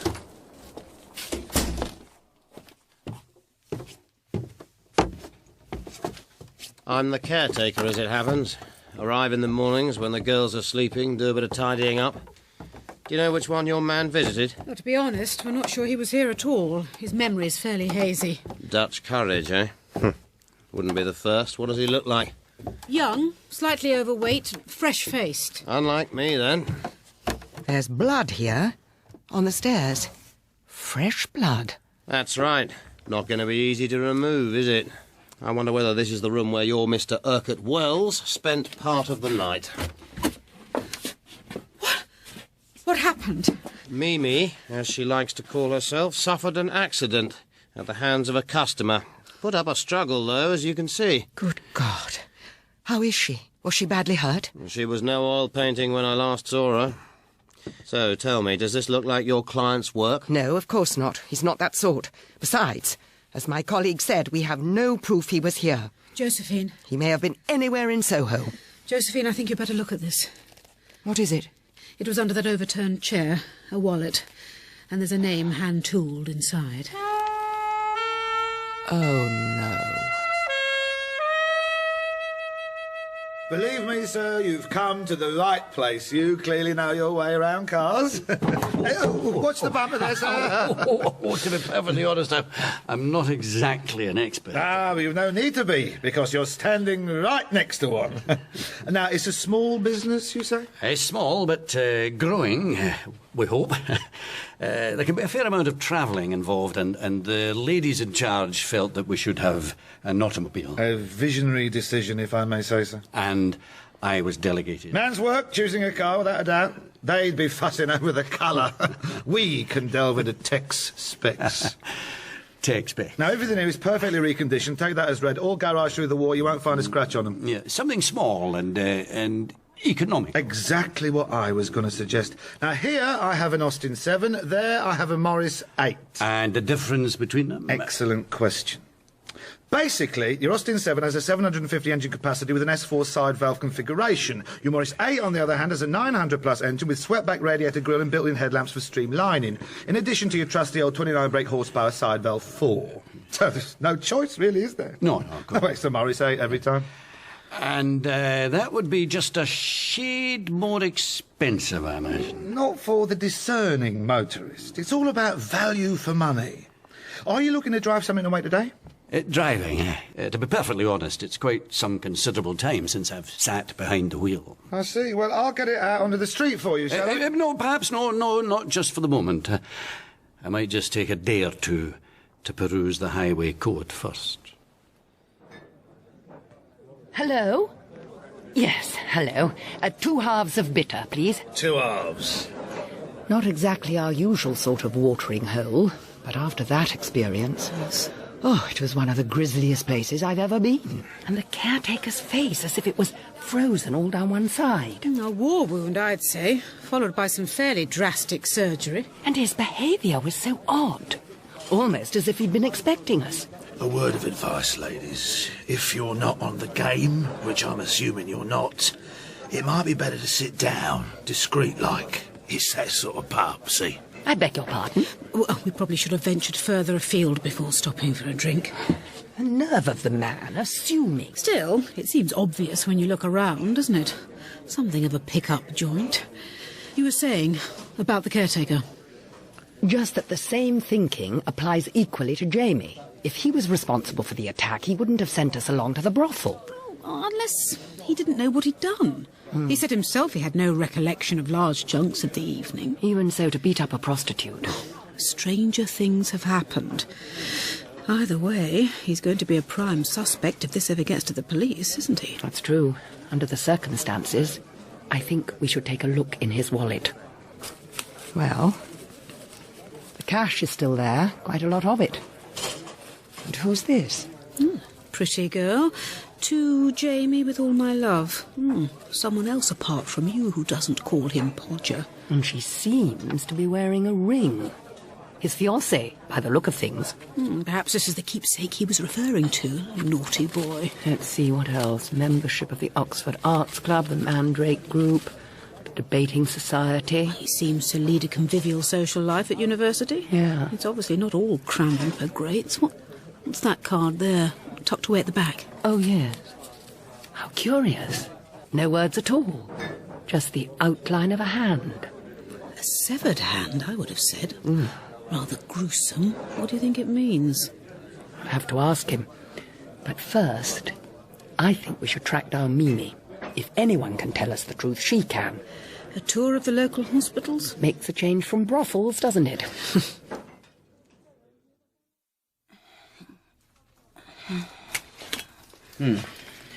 Dislocated jaw, extensive bruising, some lesions to the face and arms. Did she say anything at all when she was brought in? Nothing comprehensible. We put her straight under sedation. What's your interest? In finding out who did it. That would make a change. You mean the police don't care? Well, it's not exactly that. Crimes like this are rarely reported. No. How long will you keep her? Oh, she'll decide that. I'd like her here for a week, but she'll probably be back working tomorrow. Mimi? Mimi, can you hear me? Excuse me, I can't authorise you to speak to the patient. I realise that, Doctor. But if I don't, the trail will go cold. And I have the impression this sort of attack sickens you as much as it does us. All right, then. But be brief. Thank you. Mimi? Mimi? Stop, please. No, Mimi, I don't mean you any harm. I just want to find out who did this to you. Did you know the man? Do you have a name? Podger.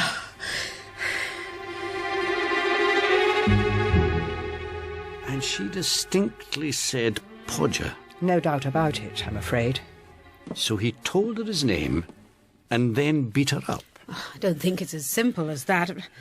It's quite possible he's not aware of what he's done, and much less why he did it. Well, his fiancée's going to be a happy woman, isn't she, when this comes out? I foresee a broken engagement, at the very least. If it comes out, not when. We have to remember that Jamie is our client. We can't simply betray that relationship. But the evidence is stacking up. When it was only the wallet, the caretaker chap could have planted it somehow. If he'd removed it from friend Podger in the first place. Right.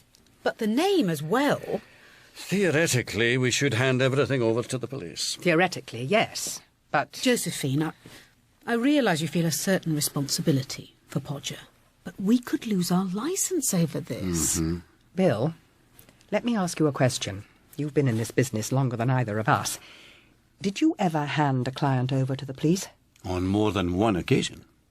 2, I think. And I'll bet you were damn sure they were guilty, and warned them first of your intended course of action. Naturally. And the very least we can do is to speak to Jamie again. We'll visit him in Oxford in the morning.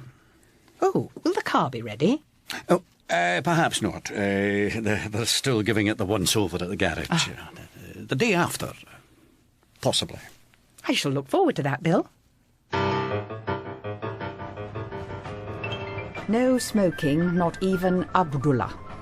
Sorry? The advert on the far window. Oh. Have you ever? Oh, yes. But I gave up in 43. I had the perverse feeling that if I was captured in France and lined up against a wall, I'd want the strength of will to refuse a last cigarette. Did they really offer last requests? I'd no idea. No one came back to tell the tale. What about you? I never started. George smoked cigars. Most diplomats seem to. All that careful negotiating done after official dinners. Did you get dreadfully bored? The travelling was exciting. But socialising endlessly with other wives became a burden, unless you were particularly taken with canasta. And is that where you met Podger's parents in the service? No, he was an industrialist. He and George were at Oxford together, as it happens. Those sort of friendships tend to last. She was from a terribly good family. They were worth quite a bit of money between them. Which will soon become Podger's, I imagine. Yes, kept in trust until he comes of age, which can't be far away. They used to have the most glorious estate in Buckinghamshire, unless it's been sold off. That's where we used to meet them, for shooting weekends. Ah, the golden 30s. Disappeared forever. Still, if I'm not mistaken, I can spot dreaming spires on the horizon. Next stop, Jamie's rooms. And one last chance to recover his memory. I couldn't have done it. Could I? I'm not capable of that. How badly was she beaten? Badly enough to put her in hospital. But I've never hurt anyone in my life. Have you ever visited a prostitute before in your life? No. And you still can't remember anything of the encounter? No. She had fair hair, I think. Oh, rather like your fiancée. Vanessa, how do you know about her? We found your wallet, against all the odds. Here. Oh, thank goodness. How long have you been engaged, Jamie? 2 years. We met at a hunt ball. She's a wonderful girl. Then why were you visiting a brothel? That's not easy to explain. Try, Jamie. Your liberty may depend on it. And while you're at it, maybe you could tell us how you came to be so pie-eyed all by yourself. Well, all right. Actually, I wasn't on my own. I was with a few chums. Oxford chums? Yes, from the college. We were celebrating my 21st. It was a week ago. Congratulations. Thanks. You can imagine we put quite a lot away, and somehow in the course of the evening I became separated from them. This would be before you went to Mimi's place? Yes, but as I said, it all gets very fuzzy around that time. Well, let's put it this way. Fuelled by alcohol, you decided there was a difference between having a wonderful fiancée and having your every need fulfilled. I suppose. Something like that, yes. Podger, about next weekend. Huh. Who the hell are you two? Guests, Sebastian, guests. Then why didn't you meet at the Randolph instead of having them in your room? I'll come back. Sorry about that. Was he one of the friends with you in London? What? No. Well, could you make us a list, at least? But they're not important, are they? It's me. It's whether I beat the girl or not. I have no memory of it, I swear to you. But if I did, would you tell the police? We'd have no option, Jamie. Oh, God. Just one last point. Is everything in the wallet? In the wallet? It seems to be, yes. Then what's that curious card? The one with the hand on it? Oh, that's nothing. Strange, because when you went through the wallet just now, it was one of the first things you checked, along with your fiancée's photograph. No, I didn't. I should pay you, shouldn't I? How much do I owe? Let's wait until the case is over, shall we? Glorious day. Reminds me of my time at the other place. The other place? Oh, Cambridge, yes. Tourists seem to be returning as well. I've forgotten where you studied. Fairview Teacher Training College, Shoreditch. Very similar. Fewer tourists. You still believe there's room for doubt? Don't you? Well, he's hiding something, that's for certain. Possibly to do with the aristocratic but uncouth individual who burst into the room. Possibly. Another point that struck me, there was no blood on his jacket when he first came to see us, was there? And yet, if he'd beaten up Mimi... That assumes he had his clothes on at the time. This temporary amnesia... I'm prepared to accept that. If he really was ashamed of visiting a prostitute, he could have blanked out the whole experience. Oh, and done anything at all in the time he was in there. We need that list of friends. They could at least tell us what state he was in when they saw him last. Excuse me, can you help me? Is this college Christchurch or Brasenose? Oh, Christnose. Josephine? Good Lord. What is it? Heading down Cornmarket over there. Look, it's the caretaker from the brothel. With an armful of books. What on earth's he studying? Oh, come on, before he gets away. She says it's Christnose, dear. Really, dear? I must take a photograph. Oh, excuse me. Sorry. Can you see him? No, it's such a warren of streets here. Whereabouts are we? Logic Lane, heading down to the river, I think. It was him, though, wasn't it? Well, I'm pretty sure, even at that distance, it's not a face to forget. We knew there was something fishy about him. But what on earth is the caretaker for a Soho brothel doing in Oxford? If he really is the caretaker, we've only got his word for it, haven't we? So we won't even be able to find him back in London. I've lost him for good. We don't even have a name. It's Stephen Lane. Where did you come I don't very much like being pursued. It brings back unpleasant memories. But I'm happy to talk to you. Why don't we go for a drink?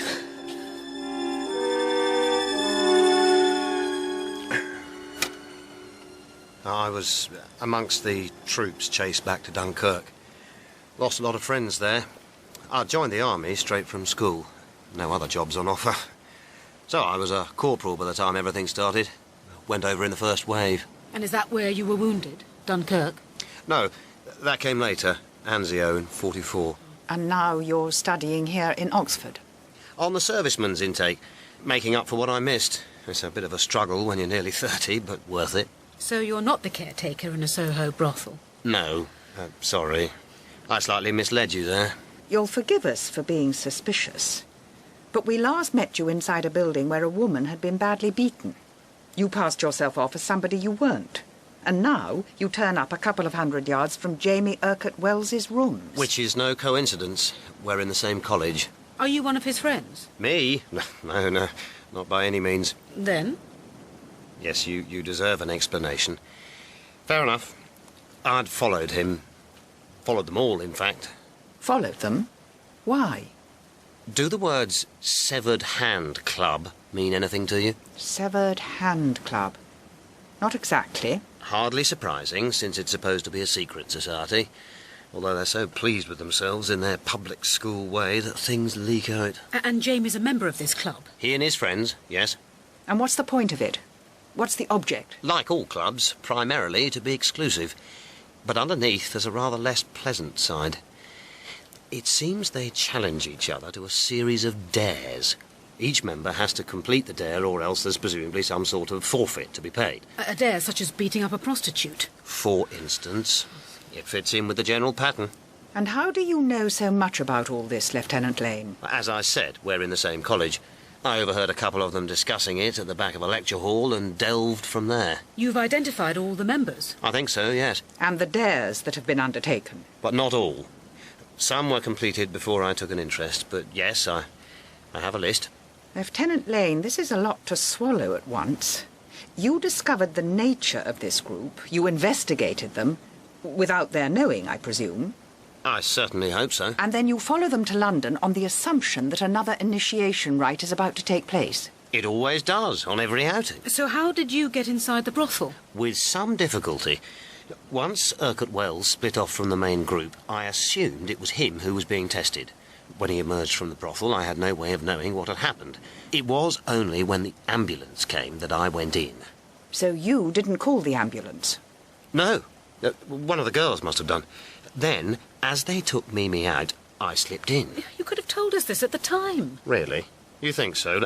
In the first place, I had no idea who you were. And then when you said Urquhart Wells was your client, it seemed like a good opportunity to find out a little more. Had you discovered the wallet before we got there? No. I hadn't been inside long enough. The ambulance departed just before you arrived. Oh, that's true, yes. I remember hearing the bell. But there's still one question to answer, Lieutenant. Why?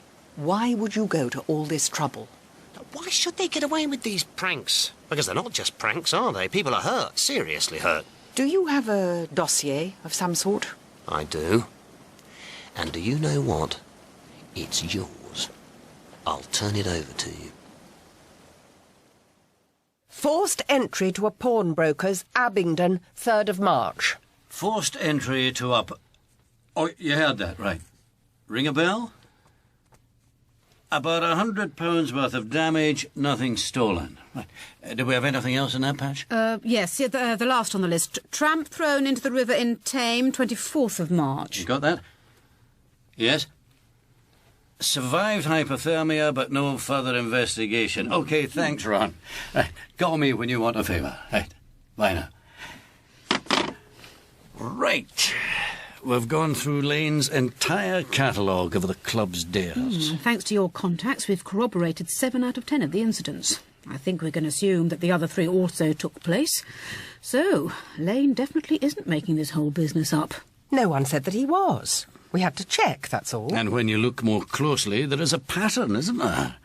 The crimes start off relatively innocuous and become increasingly vicious as they go along. Arriving finally at Mimi. As for the list of club members... Well, there's a certain who's who element. Lord Sebastian Mallers. He must have been the young man you met. And Podger's certainly top-bracket enough to fit in. Yes, but he hasn't the cruelty. Mallers, I could believe, even after that short acquaintance. Oh, he'd be capable of doing any of these things, up to and including Mimi. But James... Josephine, I think we have to accept that there's a public school culture to which cruelty is absolutely central. Yes. But we don't know that Jamie meant to go through with his task. Under psychological stress, he might have snapped. It would come to the same thing in the eyes of the law. All right. Here's a compromise solution. I think we're all agreed that Jamie's no thug and that a rosy future awaits him once he's graduated and got married. Yes?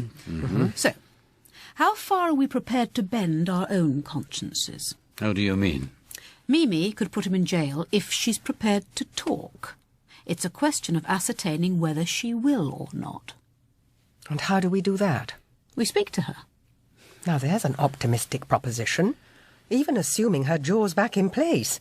How much change did we get out of the prostitutes when we were going around looking for Jamie's wallet? Because we were the wrong sort of women, that's why. They'll talk, but they'll only talk to their own. What do you mean exactly? I think it's time for a little dressing up. Or dressing down. Come on, you must be awake by now. What the hell do you want? To speak to Mimi. You what? To speak to Mimi.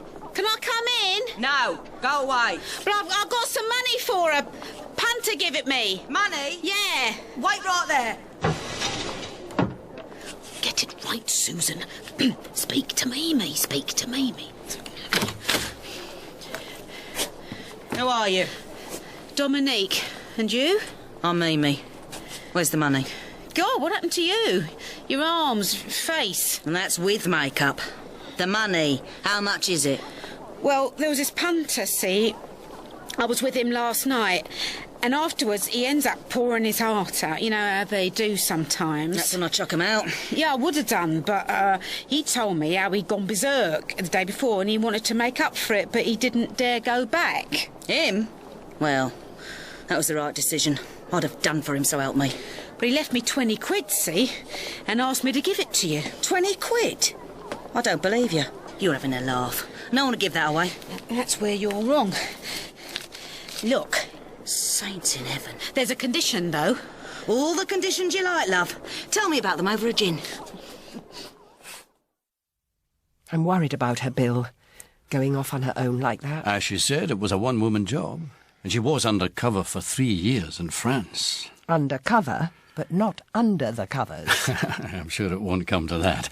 But I'll check up on her, don't worry. As soon as we've decided what to do about the remaining members of the club. We can hope they disband of their own accord.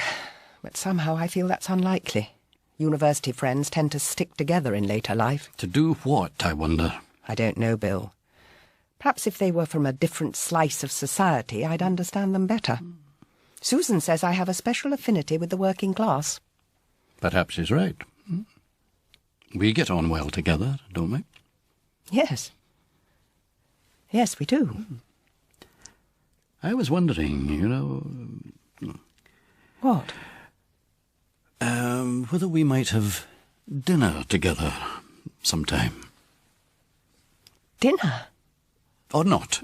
I mean, foolish of me to ask, but... No, not at all. Well, look, I'd better answer that. It might be Susan. Ah, yes, of course. Daunt and Dervish? Is that Miss Daunt? Speaking. Jamie? Yes, please. Could we meet? What's the matter? I need to speak to you, that's all. Oh, Jamie, I know about the Severed Hand Club.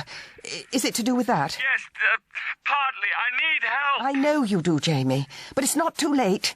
You've got mixed up in the wrong set, that's all. I'll come up to Oxford. No, I'm not there. I'm at home. Apsley Grange. It's near Buckingham. It's near... Yes, I know where it is. Stay calm, Jamie. I'll be down on the next train. Podger? He wants to see me. Sounds like he's ready to confess all. I'll come with you. No. It sounds like another job that's done better one-to-one. But listen, about the dinner. Yes? I'd be delighted. Why don't you pick up the car? That way you can drive me back, and we can decide where to go. The car. Right. Nothing like a gin to set you up in the morning, is there? No. What brand is that? Brand? You're a bit more hoity-toity than you look, ain't you? They make it out the back in a tin bath. £20. But like I said, there was a condition. He didn't want you talking about him. Never. Not to no one. £20 buys a lot of silence, love. Forgive and forget. That's my motto. Another drink? Not for me. I don't think there was really any bad in him, you know. No bad? It's easy for you to say that. Still, I pity you if you've had him in your bed. How do you mean?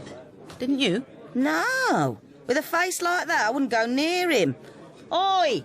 Over here, come on, a girl wants serving. Wait a minute, a face like what? We're talking about the man who beat you up. What's happened to your voice? I mean the man what beat you up. Youngish, a little bit chubby. Him? No. He was in earlier that night. He was sweet. Too shy to touch and then passed out completely. It was the one who hauled him out who did this. Really? Really? You ain't no working girl. Victim of circumstance. Hard times. Yeah? Well, there's good times on the way. Punter at that table's been eyeing you up. Hold on. He's coming over. Hello there, girls.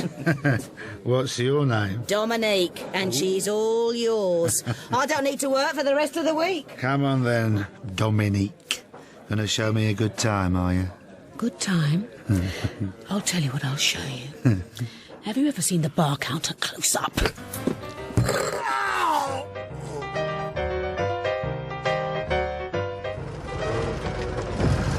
Steady now, Mackie. Clutch. Oh, not quite. Try again. There. Getting the hang of it. Slowly but surely. Now, where might she be? Oi! You were told before what sort of pub this is. You want to ply your trade, you can do it peacefully. I am warning you. Take your hands off me or you'll regret it. Oh, is that so? I want it!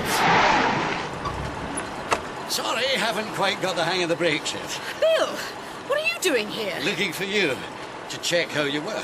Oh, nice timing. Mind if I hop in?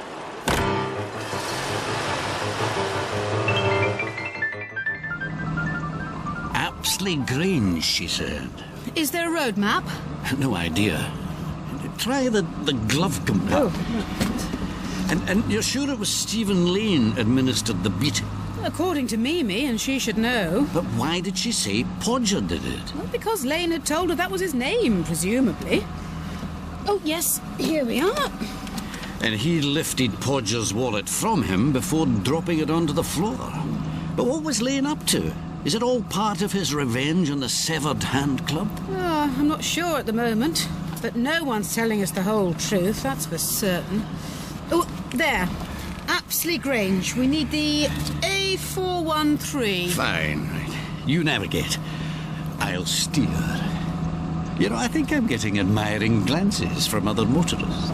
That's because it looks like you've picked up a piece of cheap totty. Nonsense. I'm beginning to get the hang of this driving. Oh. More or less.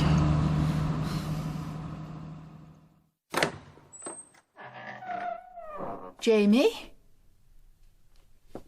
Jamie? Oh, this brings it all back. Oh, George. Would you mind if I went up with Bill Mackie? You wouldn't, would you? Miss Daunt. Jamie! Jamie, what's happened to you? Your hand? He cut me. I've bandaged it, but... But you're soaked in blood. We must get you to a hospital. Who cut you? Where is he? Right here, Miss Daunt. Lieutenant Lane. I love this stairwell. Podger tells me it's Robert Adam. That's the thing about wealth, it attracts so many names. Robert Adam staircases, Purdy shotguns. What have you done to him, Lane? Oh, that. That's just a warning, no real damage. Didn't even go through a tendon. Got him on the blower to you, though, eh? So sorry, Miss Daunt. Of course, the punishment for betrayal is to go all the way, hence the name of the club. We're calling that a first instalment. I think I'm going to faint. Passing out is your speciality, so do go ahead. What are you up to? Do you hate him that much for being rich? On the contrary, I love him for being rich, him and all the others. You'll meet them shortly, by the way, and we make such a lovely, tight-knit group. A company of equals, apart from me, of course. You formed the club. You set them their tasks. Indeed I did. But their willing members feel cheated by missing the war with all the opportunities for mayhem it contained, and ready to look up to a veteran. What do you want from them? I want their money, and their power, of course, or at least a slice of it, to which, as the keeper of their guilty secrets, I will be perfectly entitled. I told you before, the ruling class in this country never changes, but you can put them under harness. But they haven't done anything so bad that you could blackmail them for it. Not yet, Miss Daunt. Not yet. Move towards the door, please. But he needs help. Possibly, but not quite as much help as you do. Now, open the door slowly and go outside. Remember, I'm a crack shot with a rifle. I could hardly miss with this. There she is. Come on, set her loose. Oh, dear. I fear they've been drinking. I hope they haven't made a mess of the grounds as well as the cellar. What do you intend to do? I intend to give you pride of place in our victim list, Miss Daunt. You are the jewel in the crown of my plans. Your death will be the true secret in our secret society. Let's get started. However, I also intend to give you a sporting chance.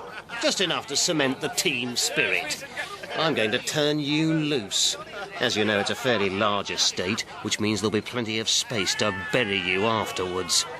Now, off you go. We'll give you 5 minutes. Left here. Here! Oh, OK, I've got it. Why didn't you say you couldn't drive? Because I didn't know whether I could or not. The fact that I haven't driven means nothing.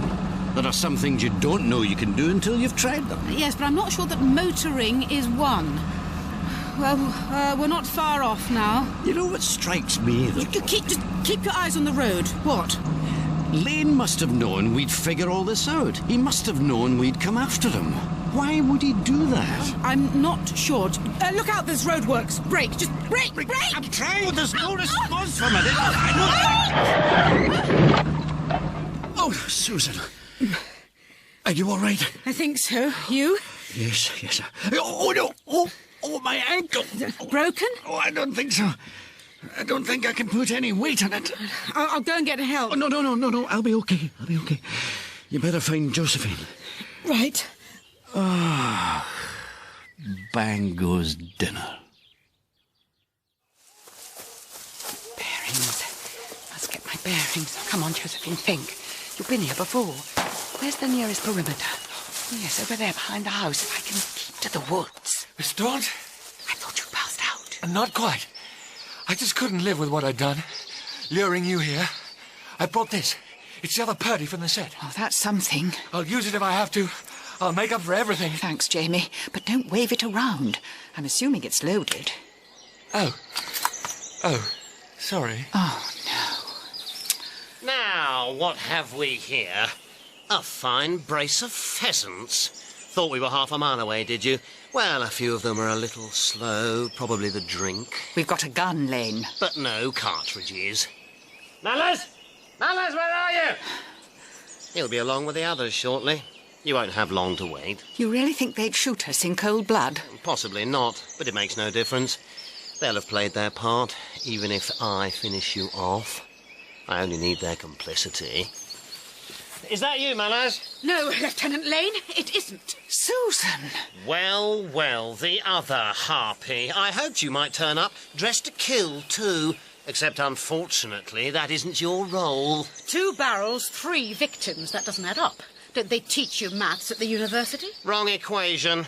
The more deaths means the tighter my hold on the group. After all, it's not as if you're armed, is it? Oh, that's a debatable point. I found this lying around in the long grass. The Magnum of Bollinger, the swine! And what are you going to do with that? Celebrate? No, Lieutenant Lane. Shoot! Ah! Oh, my eye! Ah! His gun! Ow! Quick! It's all right. I've got it. Now, call off the others, Lane. Call them off if you don't want a rather more significant injury. She's absolutely deadly with a champagne cork at 10 paces. My weapon of preference. I wish I'd been there to witness it. Oh, you feel so useless when something like this happens. Not as useless as the mechanics of that car. Perfectly reconditioned. My foot. I've got the down payment back and ripped up the HP agreement. Well, it's the end of the Severed Hand Club, that's for sure. And as for Lieutenant Lane... A tragic case, really. A war hero turned psychopath.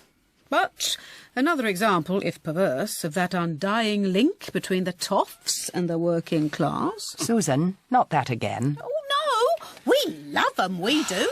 They're what England's all about. God save the ruling class, I say. God save them.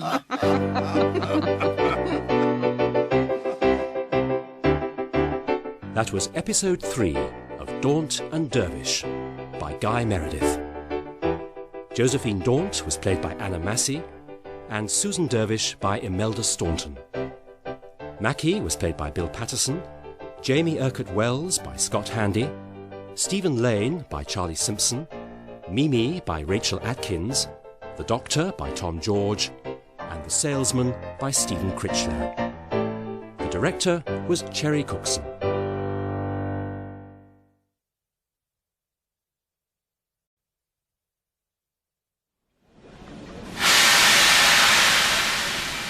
The Royal Scots, calling at Birmingham, Crewe, Carlisle and Glasgow Central, is about to depart from platform 6. Stand away from the train, please. Goodbye, Bill. Safe journey.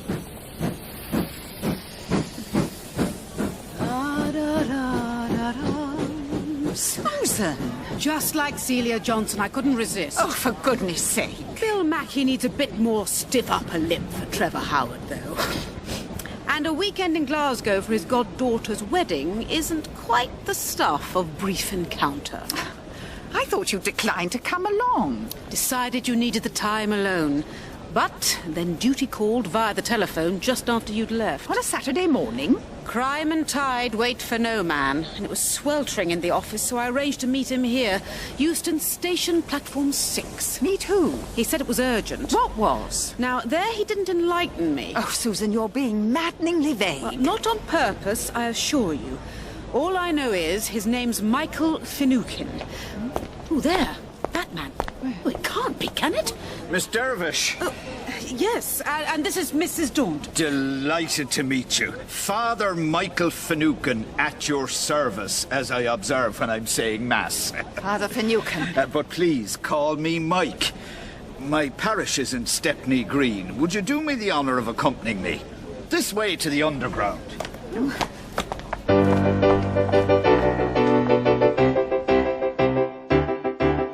Daunt and Dervish by Guy Meredith, starring Anna Massey as Josephine Daunt and Imelda Staunton as Susan Dervish, with Bill Patterson as Mackie and Dermot Crowley as Father Finucane.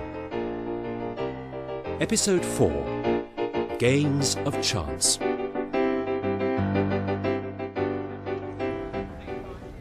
Only an evening's work? As simple and as vital as that.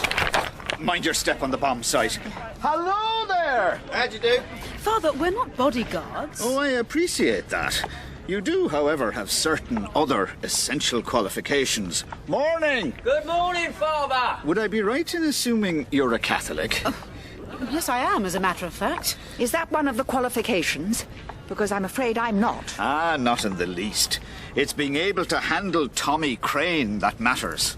And who exactly is Tommy Crane? Now, there's a question you won't be asking after tomorrow. Do I take it, ladies, you are not boxing fans? Boxing? Not important either. But look around you. What do you see? Ruins, mainly. The East End took a pasting off the Luftwaffe, as you know. Plus, it's a poor area filled with immigrants. But they'll pull together in the right cause. They were flattened by the war, but Tommy Crane's about to give them back their pride. This way, please.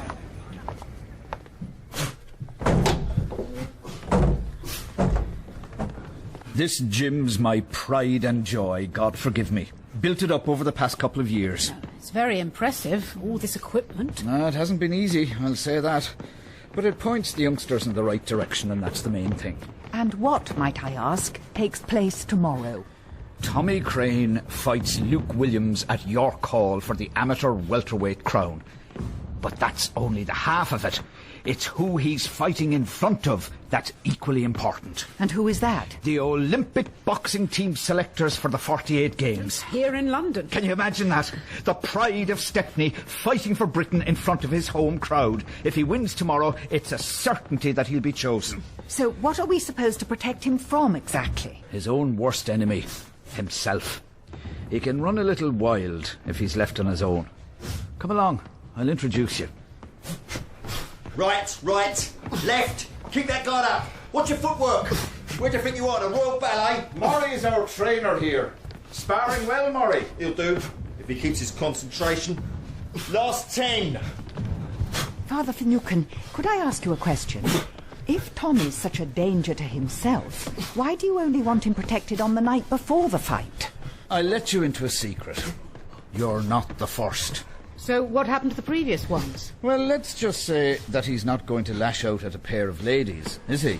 You mean he hit the others? He doesn't much like being watched over. But it won't happen to you. Whatever else you could say about Tommy, he's courteous. Tommy, come over here. May I present Mrs. Josephine Daunt and Miss Susan Dervish. Josephine who and Susan what? What the hell do they want? Come on now, Tommy, behave. They're going to look after you. Is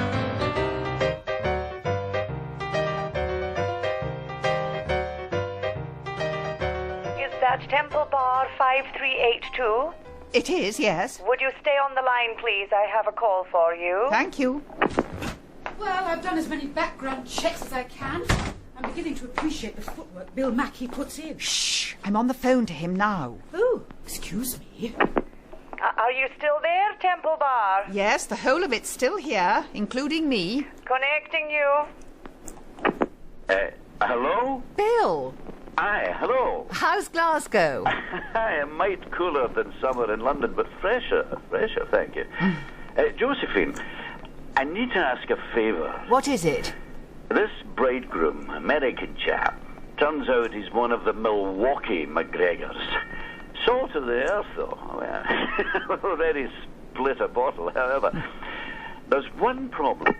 Hello? Bill? Operator? Hello? Oh, how frustrating. Is he enjoying himself? Well, apart from one snag, which didn't make it across the Tweed. You were saying about footwork. Checking up on Finucane. I've been up to Farm Street, amongst other places. You really are a Catholic, aren't you? Yes, why would I lie about it? I don't know, I just never thought of you as religious. Well, it can come in handy. I knew a couple of priests there. And they'd heard of Finucane? Mm-hmm. Famous for his good works, committed to fighting poverty. Oh. He's been over here for 25 years, took holy orders in Bethnal Green, moved down to Stepney later. And they've no idea where he gets his money from? No. That gym must have cost a fortune. They're happy to judge by results. I don't know, Susan. There's something fishy there. I'm not sure about this job. Oh, you had other plans for this evening, did you? Not at all. Well, actually, I do have 2 tickets for the Shostakovich concert at the Albert Hall. I was going to take Bill before he realised he had to go to Scotland.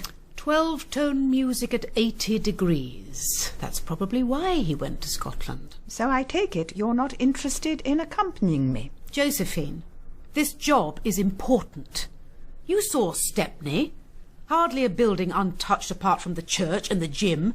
People living in basements or patched-up terraces. If Tommy Crane's on the way to living out a dream for them, shouldn't we help? And be paid out of Finucane's dubious funds? Oh, perhaps that's him now. Hot foot from smelting the lectern. How did I know? That's what you're asking? Excuse me? Constantine. R.C. Charlie to my friends, who are few. Whew, he's a killer, wouldn't you say? What precisely do you want? Not much gets past me in Stepney. Of course, I am a big man. So, naturally, I know what you're up to. There's someone in the hallway. Is he with you? A mere precaution. Mrs. Daunt and Dervish, take my advice. Have nothing to do with it. With what? With the fight game in general, and with Michael O'Blarney Finucane in particular. Why not? Because in the first place, he don't own Tommy Crane. I do. And in the second, people who cross me tend to come to sticky ends. Have you ever taken a bath in a cement mixer? Mr. Constantine. Or R.C. Charlie, if you jump the right way? Bear it in mind. My advice, I urge you again. Stay out of Stepney. Well, I think we could call that a threat. I believe we could. And I will not be threatened. Not under any circumstances.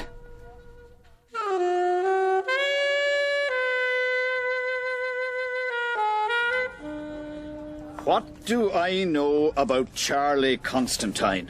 What do you know about him? He was in our office earlier on. Then I hope you have a big office. He's a man capable of wearing a small room. And he claims that he owns Tommy Crane. What does he mean by that? God alone knows. Except that to Charlie Constantine, everything that lives, moves or stands in Stepney is his property. On what basis? On the basis that he's a racketeer. Anything rationed, he's got stockpiles of it, plus some very specific outgoings as well. The council, the local police. Bribery and corruption. To what end? To make sure he goes untouched.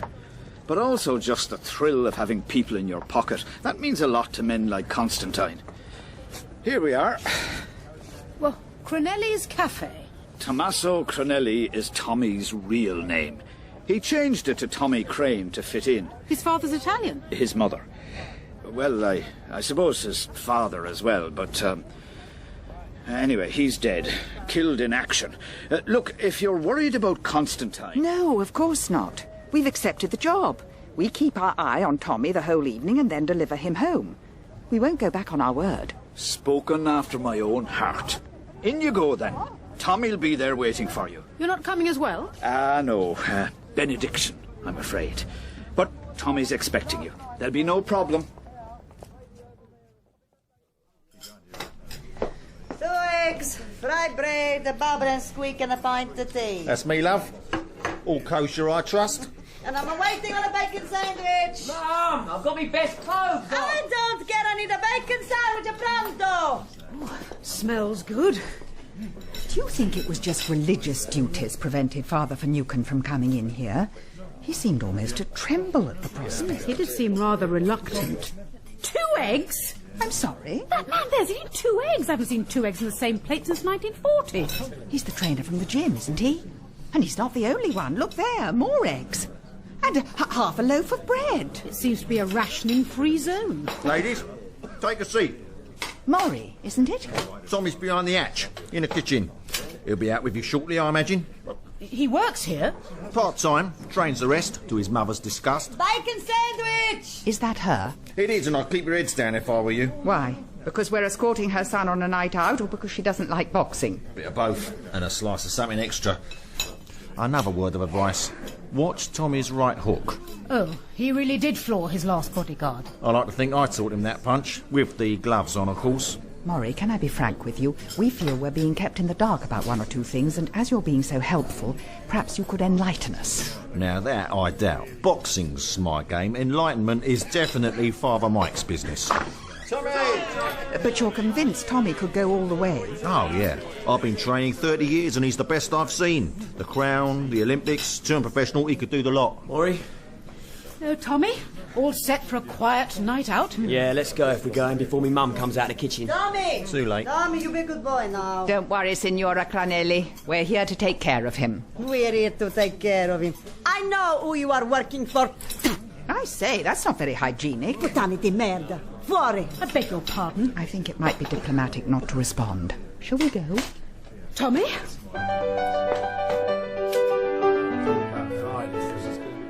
Well, apart from the mother, so far so easy. A pleasant East End pub and Tommy's as docile as a kitten.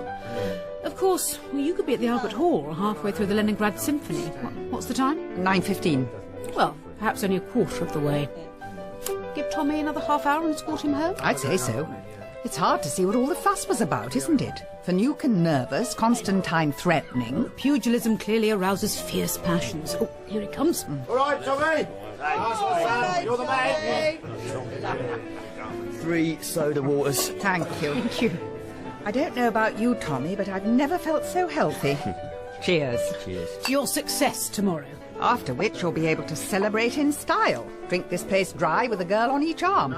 Although that is sort of what you've got at the moment, isn't it? You think that's all I care about? The high life? Well, it's what we were led to believe. Why else would you need permanent guardian angels? Not permanent, only for the past week. Really? You mean your previous bodyguard? 6 days and I'd had enough. Stuck to me like my own shadow, never had a free moment. And before that there was nobody looking after you? No? Well, why would there be? I'm a fighter right enough, but I'm disciplined. I'm not going to blow everything on the eve of a big bout, am I? Father Mike clearly thinks you might. Well, Father Mike might have his own reasons, mightn't he? What did you mean by that, Tommy? What? By what? About Father Mike. Don't you get on with him? Yeah, I don't know. He's got me where I am with the gym and all that, but... Well, is it a problem with your mother, with her not approving of the fight? Look, I don't want to talk about this. I'm sorry, Tommy. We weren't trying to upset you, but I'm a widow too. And I can see your mother's point. If your father was killed in action, I can understand that she might want you to take on a less aggressive profession. I don't want to talk about my mother or my father. They're nothing to do with the way I am. When you're fighting, you're on your own, and that's how it should be. Any questions you've got, any doubts, you can batter them out by yourself. Jab, hook, uppercut. That's the only way to do it. Excuse me. Where are you going? Where do you think after all that water? Excuse me. Sorry. Hey, Tommy. Well, you touched a nerve there somewhere. Yes, but where exactly? There's some internal tension driving him, that's for sure. Well, so long as he waits till tomorrow before it explodes. Good God! Susan, what is it? In that mirror, I just spotted...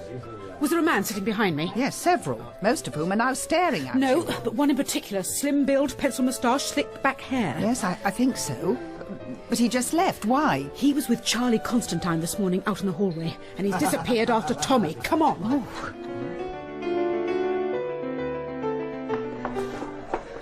You sure he came this way? He could have gone straight out the front door. No, I definitely saw him turn right. Left in the mirror, that is. Towards the cloakrooms. There, at the end of the corridor. Oh, gents, what now? This is the one situation where female minders are at a disadvantage. We can hardly afford to be squeamish, can we? Hello, love. Looking for some company? Ladies flooded out again, is it? Couldn't let me hand here, darling, could you? No, I couldn't, thank you very much. Not here. What's round there, beyond the last cubicle? Back door. Open. We checked the surrounding streets, Father, but no sign of him. I am sorry. It's not your fault. You shouldn't blame yourselves. It is absolutely our fault, Father Finucane. Look, there's still a possibility that he'll pitch up of his own accord. Well, that's what we were hoping. Shall we come over tonight? No, but there's no point. Perhaps tomorrow morning after Mass. We'll see what's happened by then. Good night, Mrs. Daunt. Good night, Father. Well? He was Christian-spirited about it. Rather more than I would have been under the circumstances. But then you're not a priest. Nor allowed to be, under either code. Which, to be frank, is what put me off religion at a rather early age. Ah, if you couldn't be captain, you weren't playing. That sort of thing, yes. But it's clearer than ever that there's something very wrong here, Susan. Apart from our bungling, I mean. What exactly? Well, in the first place, Tommy has only had a bodyguard for a week. Us and the unfortunate man with the broken cheekbone.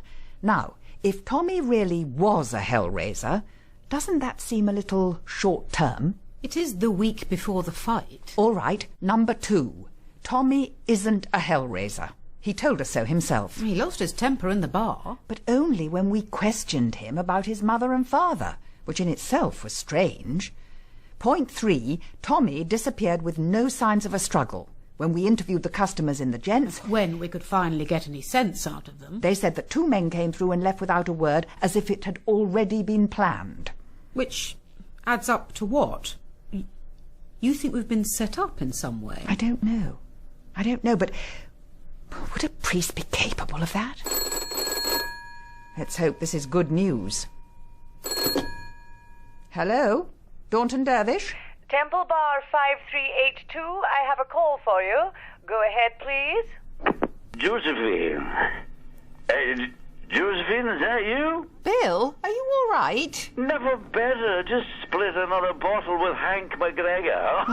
Marvellous fella. You said there was a problem. Did I? Yes. Oh, yeah, there is a problem. He's marrying my goddaughter, you see. Oh, yes, you know that, right? Now, the thing is, he's already married. Then he doesn't sound like quite such a marvellous chap. Divorced, too. It's all a youthful mistake, you know the kind of thing, anyway. But he got unhitched, as he calls it, in Reno. And the Church of Scotland is just a wee bitty fussy about that sort of thing. So I was wondering if I had... Hello? Bill? Hello? Sorry, I'm still here. Just dropped the handset there. Oh. Yeah, that's fine. Now look, what I need a letter from the American Embassy by Monday. By Monday? Bill, it's 11 o'clock on a Saturday night. I know that. But you could do your best, Josephine. Couldn't you? I'll call tomorrow.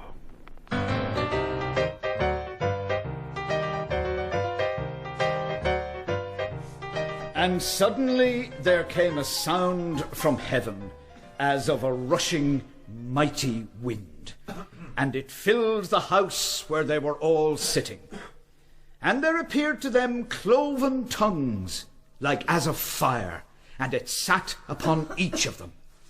And they were all filled with the Holy Ghost, and began to speak with other tongues, as the Spirit gave them utterance.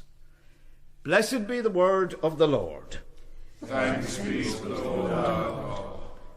And what do we learn from that Pentecostal reading? It is about coming together, about unity, about spreading the word. He certainly packs them in on a Sunday morning. He's a good preacher. The collection plate was full too. Do you imagine that's the source of Finucane's wealth? Josephine, I think you're supposed to pass that money up to the ecclesiastical powers that be. Yes, but if he didn't... First of all, he'd have his conscience to deal with. And secondly, I don't think they'd be quite as happy with him as they are. Oh, look, there's Signora Cranelli. She may not like Finucane, but she's devout enough to attend Mass. I think we should have a word, don't you? Signora Cranelli? What do you want? To ask about Tommy. Have you had any news? We are here to look after him. Isn't that what you said? No, I have had no news. Has he ever stayed away from home like this before, unannounced? No. This is the first time in his life. Thanks to you. Thanks to that priest. Signora Cranelli, I can understand you're upset and concerned, but please let me reassure you there was no indication at all of any violence. No violence. Yes, if he misses the fight tonight, that may be the one good thing to come out of this. Hello, everybody. Good service, was it, Father Michael? What do you want here, Constantine? Have you suddenly become a churchgoer? I'm looking for Tommy Crane. I want to wish him the best for the fight tonight. Ain't that natural? Tommy's not here. Tommy not here? But he's a regular attender, ain't he? What's happened to him? Not gone missing, has he? Get out of here, Constantine. Get out of here before I land one on you. Most unchristian, but as you wish. Let's go after him. Mrs. Daunt, Miss Dervish. We must speak to Constantine. No. Could we have a word first, please? Perhaps inside the church. It's cooler.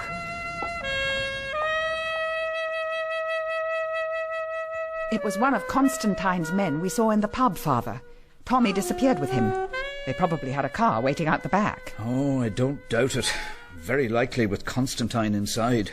So this is what you feared would happen, isn't it? A kidnapping. Why weren't you honest with us? Why didn't you come clean? Well, the situation with Charlie Constantine is rather more complex than you might imagine. Let me try to explain. This isn't just a struggle over Tommy Crane. This is a fight for the souls of the people of Stepney. How do you mean? Constantine works on the material level. He puts food in their stomachs. Via Signora Crenelli's cafe. That's right. Now, I can't blame Maria for accepting black market goods. She's had a hard time of it. Bombed out in Bethnal Green before she came here, a kid to bring up on her own. So she accepts Constantine's food and serves it to a grateful community. Whereas you were trying to cater to its spirit. Man does not live by bread alone, Miss Dervish. Not everyone in Stepney believes in the Catholic Church, but they all believe in Tommy.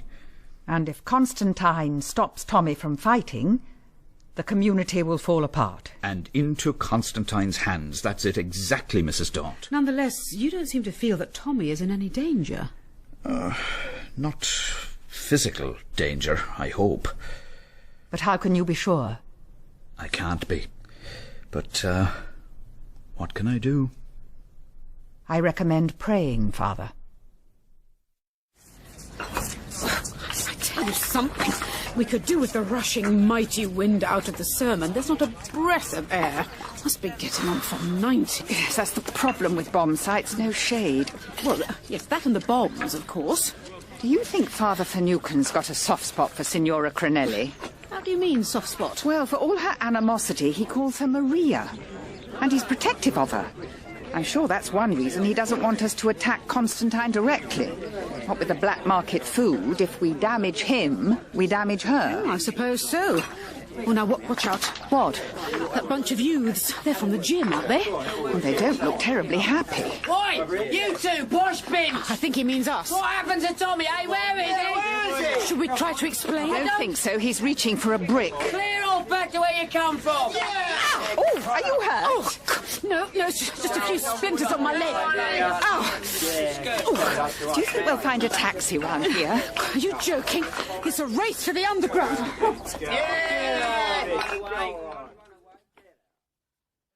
How are your cuts? Iodine and a couple of plasters. I'm fine. But it's happening already, isn't it? What is? The community turning sour, just as Finucane predicted. Yes, and all because Tommy's gone missing.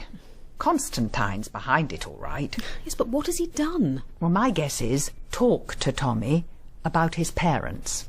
His parents? Yes, that's what Tommy got hot under the collar about in the pub, isn't it? Now, we've met Tommy's mother, but his father is dead, killed in action. So we've been told. However, I think a visit to the War Office is in order. Oh, no. That'll be Bill. I'd forgotten about his half-divorced bridegroom. Would you like me to answer it? To be honest, yes. It's a bit of an imposition, isn't it? He arrives in a land where the whiskey flows freely, and all of a sudden he's giving orders. Ooh, is that your first tiff? No, because we haven't actually had it yet. It might be best if you say I'm not here. Daunt and Dervish. Hello again. I have the same caller for you. Bill? I think so, yes. Oh, you sound dreadful. You hungover? No, yes. But not only that. I feel I went a bit too far last night with Josephine. Oh, really? I don't think she noticed. What's he saying? Is she there? No, I'm afraid she's not. Oh, actually, Bill, while you're on, what do you know about boxing? What sort of boxing? Amateurs, East End. Then put your cash on the right man. That's my advice. You mean there's a lot of gambling goes on? That's the way to make money out of it. Oh, that's interesting, Bill, thanks. Oh, and listen, tell Josephine not to worry about that American embassy business. I should never have mentioned it. All right. Goodbye, Susan. Goodbye, Bill. Well? He grovels at your feet. He said that? Not in so many words, but he said to forget about the American embassy. Then in that case we ought to go. Or rather, you should, while I'm at the War Office. We'll meet back in Stepney in a couple of hours. What was Bill saying about gambling? Something rather fascinating, actually.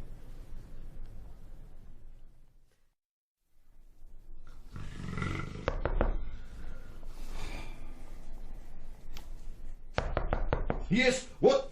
I'm on duty, I wasn't sleeping. Yes, you were, Jim. Who? Mrs. Daunt. What are you doing here? You haven't signed up again, have you? No, Jim. Shame. You'd brighten this lot up. Right bunch of Stafford crips they are. Jim, I wanted to ask you a favour. Ask away. Hey, do you remember that time an incendiary came down and you and me was ferrying buckets of water up to the roof? I do, Jim, I do.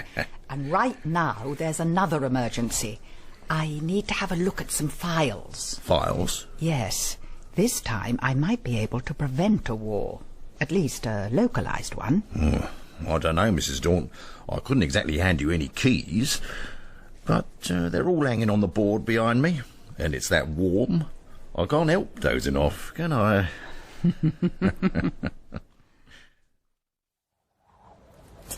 Susan!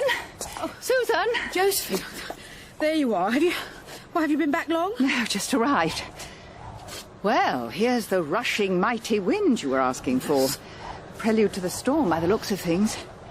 How did you get on at the embassy? Met the duty officer, used all the charm at my command, got nowhere at all.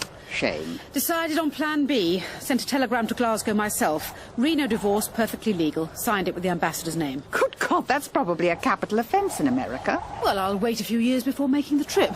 And the War Office? Oh, goodness. That frightened the life out of me. Come on, let's take shelter. Thank goodness the church wasn't closed. Well, I think that's their boast, along with the Windmill Theatre. Excuse me. What? The font. A little more water. Holy this time. You really do believe, don't you? I'm afraid so. But tell me about the War Office. Did you find anything on Tommy's father? Nothing at all. Oh. For the very good reason that he never existed. At least, not by the name of Cranelli. How do you know? There weren't that many Italians fighting with the Allies. If he was killed, his record would have been easy to find. So why the pretense? Maria obviously wants to avoid the stigma of being a single mother. You remember what Finucane said? She moved from Bethnal Green to Stepney during the Blitz. So, when she arrives here, she simply says her husband's been killed. What was that? Tiles coming off the roof. Storm's directly overhead. Let's move further inside. So Tommy knows he's illegitimate, which is why he's so touchy on the subject. Although it also fuels his aggression as a fighter. Then what could Constantine tell him that was so upsetting? My guess is the identity of his father. And that is? Josephine, who is Tommy's father? I've no idea, I'm afraid. Or at least only an unfounded suspicion. You can be most infuriating, do you know that? Yes. Susan? What's that? Over there? The altar, Josephine. I realise you're not interested in religion, but... I mean on the altar. Oh, yes. It's an envelope. Rather a bulky one. Shall we see what's in it? Josephine, you can't just waltz up to the altar and help yourself to whatever you find. I wasn't thinking of doing it myself. It is more your church than mine. Oh, thank you. Susan, we may be talking about evidence here. How do you know? I don't. But unless we have a look, we'll never find out, will we? The altar is supposed to be about a rather different sort of mystery. Oh, very well. Some...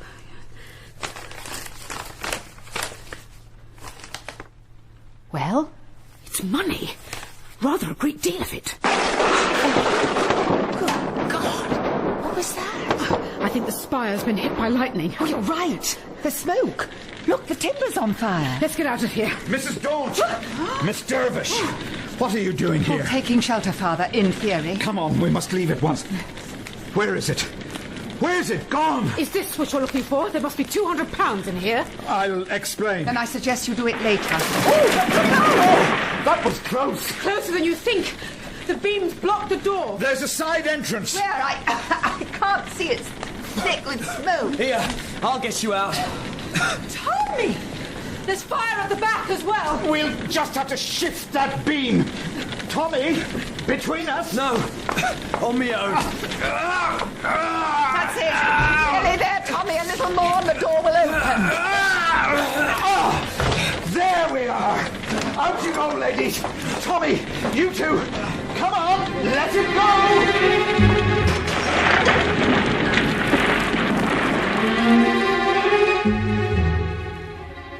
Where have you been, Tommy? Where did you appear from? He was talking with me. We had something important to discuss. And how long had you been in the church? Only the past half hour. And before that? I was wandering the streets. But why? Here, sweet tea for shock and water. Well, luckily there's enough of that outside. The rain will have the blaze out before the fire engines arrive. There'll be extensive damage to the church roof, though. But no injuries, and that's the main thing. Are you fit enough, Tommy? I'll do. Wait a minute, you are intending that Tommy will fight now? If he's ready to. Mum, I want to box. I really do. It means a lot to me. That sounds like the fire brigade arriving. And we should be departing if we want to make that way in. I'm sorry, Maria.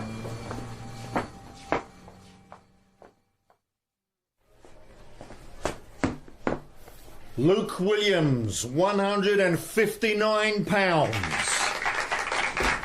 Would Tommy Crane step on the scales, please? Well, he should have no difficulty making the weight anyway. He'd have sweated any extra off in the church. Tommy Crane, £157. Would the fighters and their seconds now proceed to the ringside? So far as there are seconds, that's us. Let's go. Just one moment, Father Finucane. There are a couple of things I'd like to clear up first. But Tommy needs me. Tommy's needed you his whole life.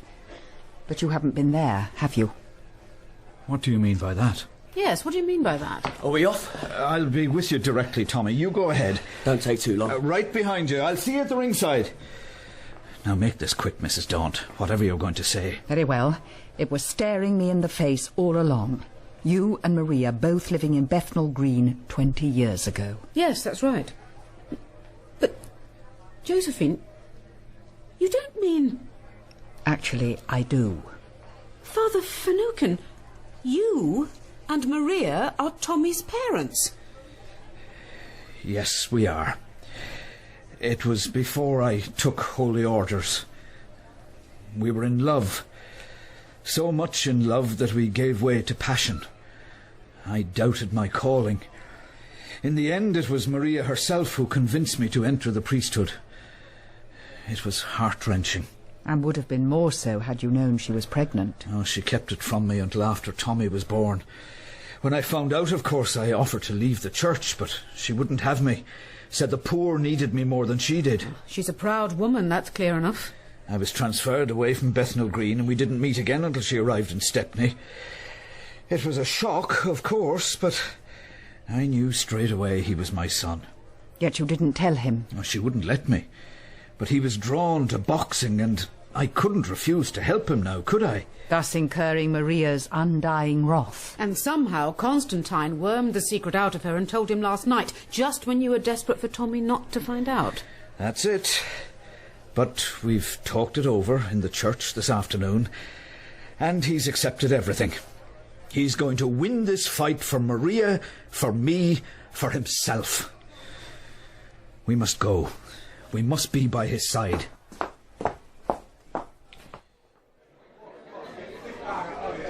In the blue corner, Luke Williams. And in the red corner, Tommy Crane. Stepney hasn't turned out for him. Stepney doesn't know he's here.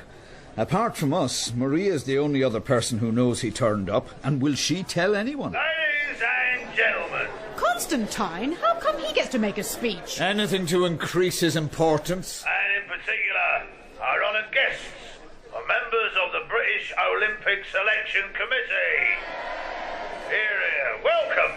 This is a very special bout. Enjoy it and put your hands together for a great fight, please!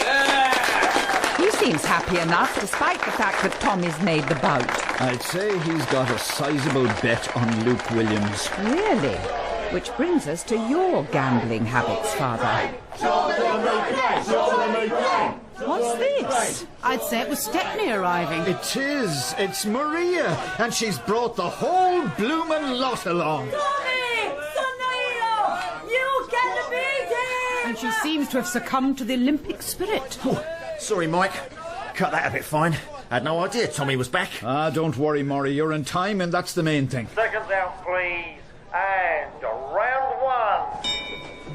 Come on, Tommy! You can do it! Dance around him! Keep out of reach! You've got money on this fight, haven't you, Father? Oh, I have that. The same way you've backed Tommy all the way through his career. There's no commandment against gambling. But there might be if you're using the church collection as stake money. Father Finucane, that's immoral. Not if you don't lose, it's not. And I haven't so far. The Lord gave me Tommy, and he made him a winner. Stop punch, Tommy. And you spent the proceeds on the gym. Amongst other good causes, yes. Well, I hope your luck doesn't run out tonight. You'll need to turn that £200 into a new church roof. Come on, Tommy! Keep your guard up! What's that footwork? Oh, something tells me it's going to be a very close decision.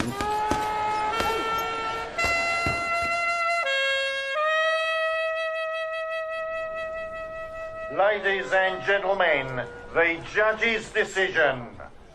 Tommy Crane, 34.5 points. Luke Williams, 35. Luke Williams is the winner. Help him down, would you, Maury? He looks shattered. Will do. Such a good fight, wouldn't you say? Disappointing for some, but you must live with that. And you've cleaned up betting on Williams, I assume? Yeah, but it's only money. Yes, that's all it is. You haven't broken their spirit. Not yet, perhaps. Not yet. There you go, Tommy. Through the ropes. Thanks, Maury. Tommy. I'm sorry, Father. I think you mean sorry, Dad, don't you? And you don't need to be sorry at all. Well done, son. I'm proud of you. Tommy, are you hurt? I'm fine, Mum. Just disappointed. And you, Michael?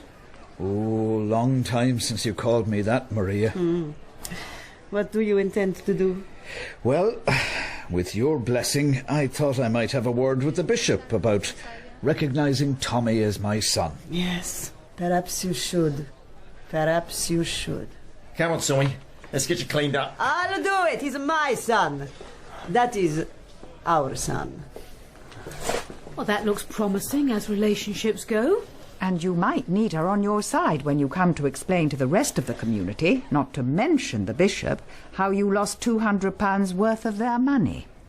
Who says I've lost it? Well, you backed Tommy, didn't you? Oh, well now. There I have to admit I was a little bit canny.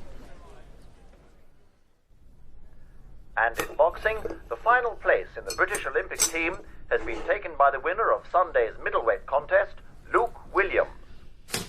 Oh dear, poor Tommy.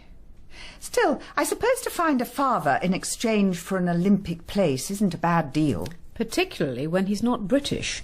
Now that Father Mike's admitted paternity, Tommy will be eligible for the Irish team. That's true enough. And with the money he made from backing Luke, he can repair the church roof. So that may help square things with the bishop. He wouldn't be the first priest to keep a family and a flock, that's for sure. Tea? Oh, yes. Now that the weather's cooled down. Thank you. You're concerned about Bill, aren't you? Not concerned exactly. But we haven't heard for a couple of days. We've no idea whether the wedding took place or not. No news is good news, I'd say. Or are you worried that having gone back to his roots, he'll stay there? Do you really think he would? Oh. Well, that might be anybody, of course. Well, you could find out by answering it. Hello? Hello, is that Temple Bar 5382? It is, yes. One moment, please. Go ahead, Bar. Hello? Bill! Where on earth are you? Not sure. Great wedding, wrong train. Oh, Bill. Fell asleep. End of the line. Is there nothing there? Not a lot, no. A phone box and the sea. Yeah, back as soon as I can, though. What's he saying? Oh, Susan. Better not to ask.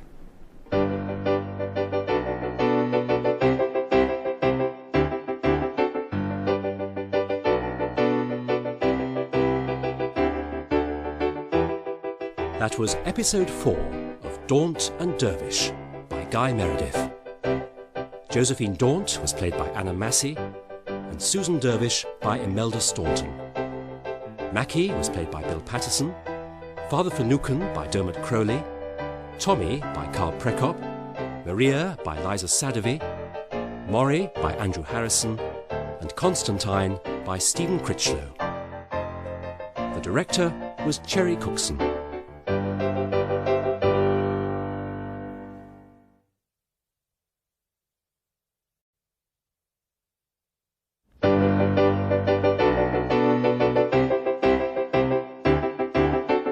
Daunt and Dervish by Guy Meredith, starring Anna Massey as Josephine Daunt and Imelda Staunton as Susan Dervish, with Bill Patterson as Mackie and Nicky Henson as Slater. Episode 5. The Singer, Not the Song. Ladies, I would like you to raise your glasses to Sammy. To Sammy. And our 25th case brought to a successful conclusion. Worth every penny you paid for this Moroccan champagne.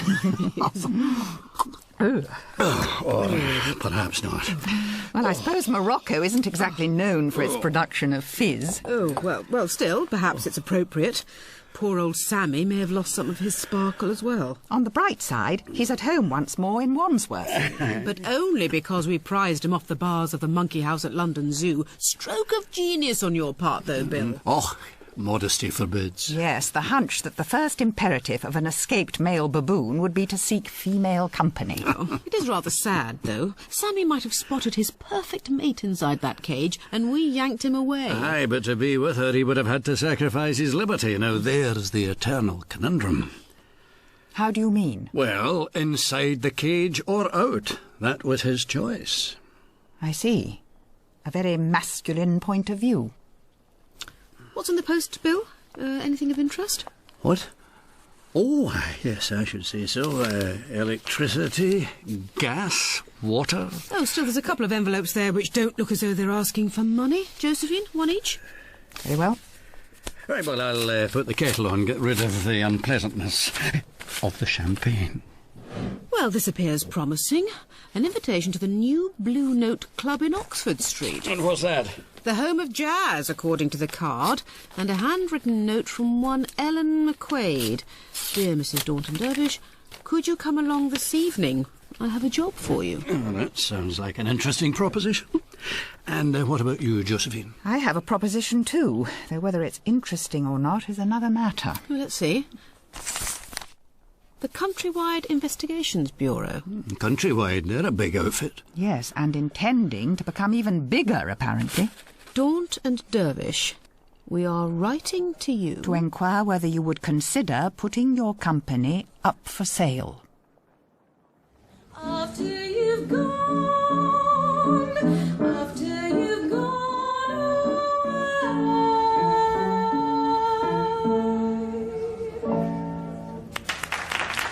What a terrific voice.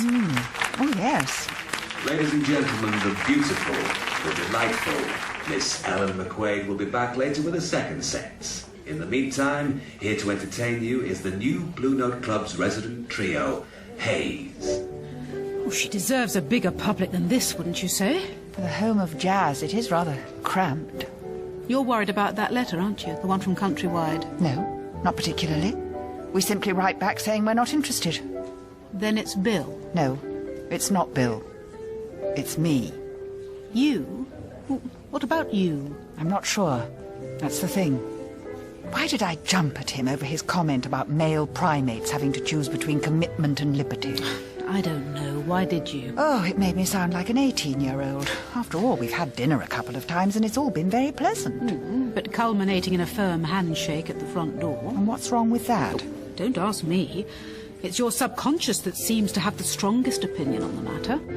Miss Daunt, Miss Dervish, Alan McQuaid. Oh, Miss McQuaid. Thank you for coming. May I join you? Oh, yes, please do. We so much enjoyed your singing. It really came from the soul. Yes, I'm afraid it did. Afraid? I intimated in my note to you that I have a problem.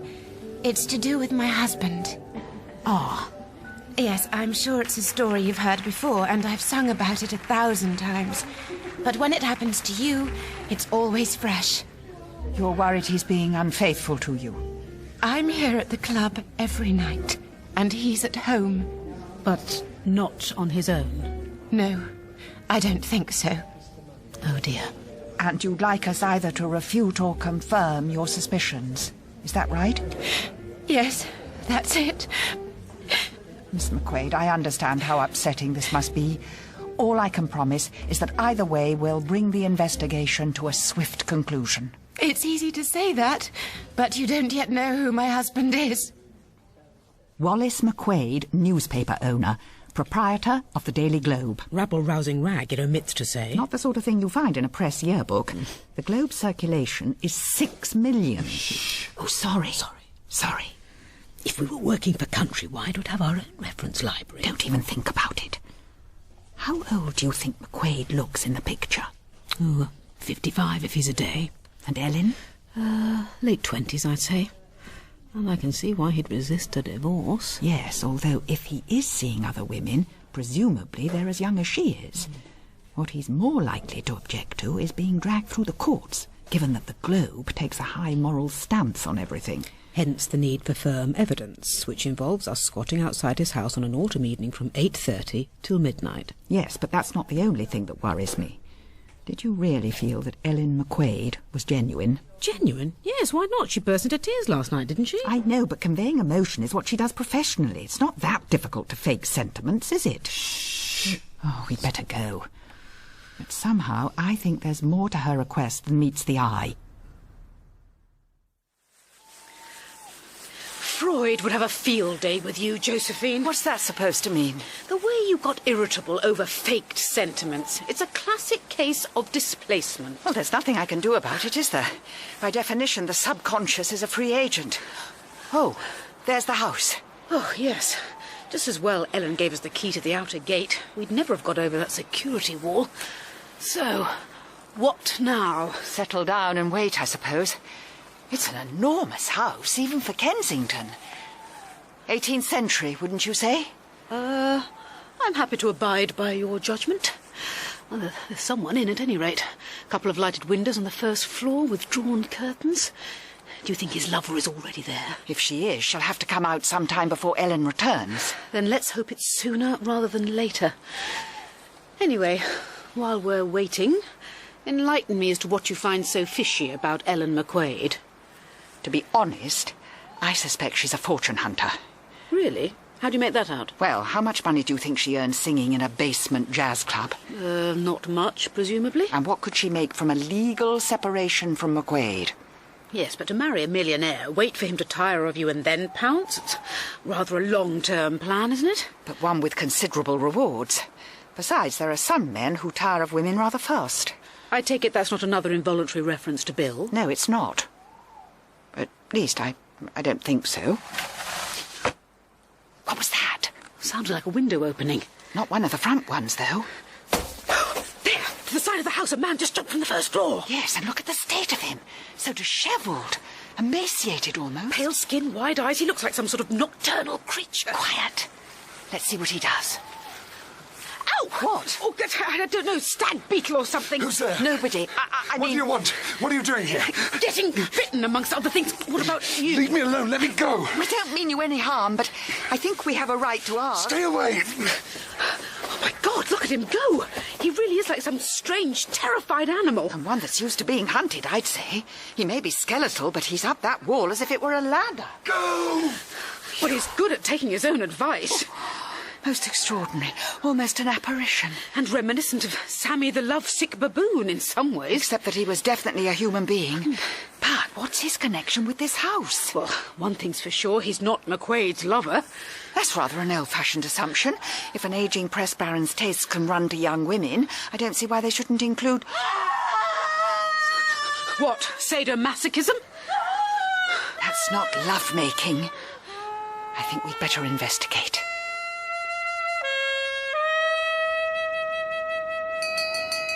Hello? Open up! Is there anyone there? Police? Are you the police? Not exactly. I need help. That we can provide. What's happened? It's Mr. McQuaid. He's been... Yes? He's been... What? He's been murdered.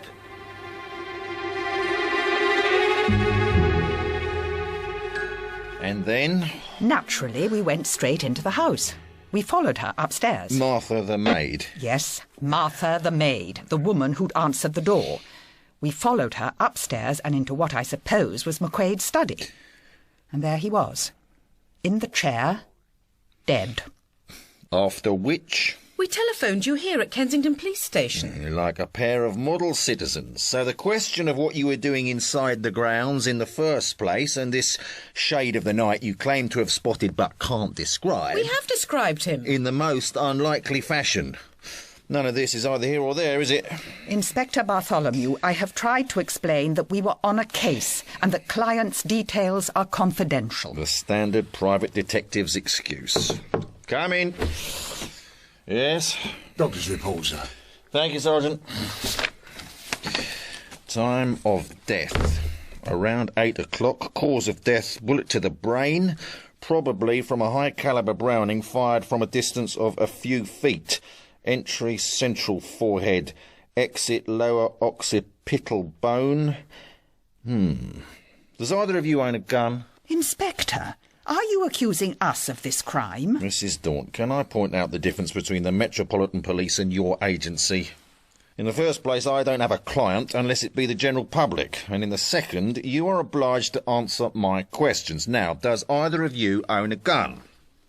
No. Good. Then you may leave. Thank you very much. However, I should add that I am not at all satisfied that you have done your best to assist my inquiry. I shall therefore be obliged to take the necessary steps against your agency.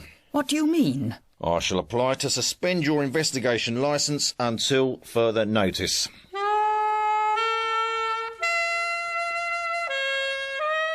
Don't blame yourself, Josephine. You've done the right thing. You've played everything by the book. A book that will shortly cease to be of any use to us whatever. If we're going to be forced out of business, we might as well have sold up to Countrywide. We're not being forced out of business. Bartholomew is applying for a suspension. That's not the same as revoking the licence entirely. And he's only doing that because it's a high-profile case. He has to be seen to be acting. Well, how does that help us? Even a 6-month suspension would be a death sentence for the agency.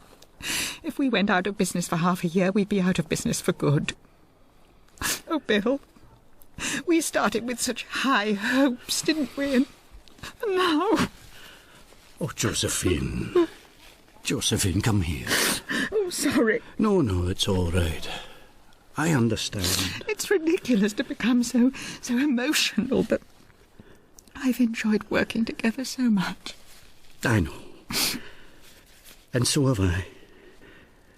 But look, it might not be the end. Countrywide might take us on as individuals. We have experience. No, Bill, I couldn't. I couldn't work for a huge company like that. But you should go. You'll need a job, after all. Well, here's the globe, but... Oh. Sorry, am I interrupting something? No, just a little career discussion. Where we go from here, that sort of thing. Ah, well, in that case, you should have a look at the globe first, because it doesn't exactly help matters. owner gunned down in cold blood. Wallace McQuaid, upholder of right, truth and civilised values, fell victim yesterday to the rising tide of criminality which is threatening to engulf this heroic country. It gets worse further down. Interviewed in connection with the crime were London-based private detectives Josephine, Daunt and Susan Dervish. Oh, they can't say that. I'm afraid they probably can. Well, that's the final straw. On top of everything else, 6 million readers out for our blood. Possibly literally. The Globe is offering a £1,000 reward for information which will lead to the conviction of Mr. McQuaid's killer. Do you think we could claim it? We could do with the cash if we're going to join the ranks of the unemployed. Susan! Only trying to lighten the mood. No, but wait a minute. There is something in that. What?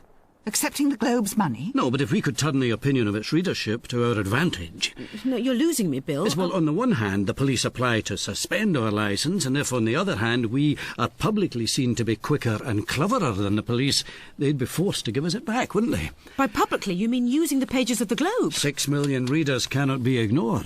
But wait a minute. How are we supposed to find McQuaid's murderer faster than Inspector Bartholomew? Well, that I hadn't quite thought through. To be honest, I was hoping you'd have an idea.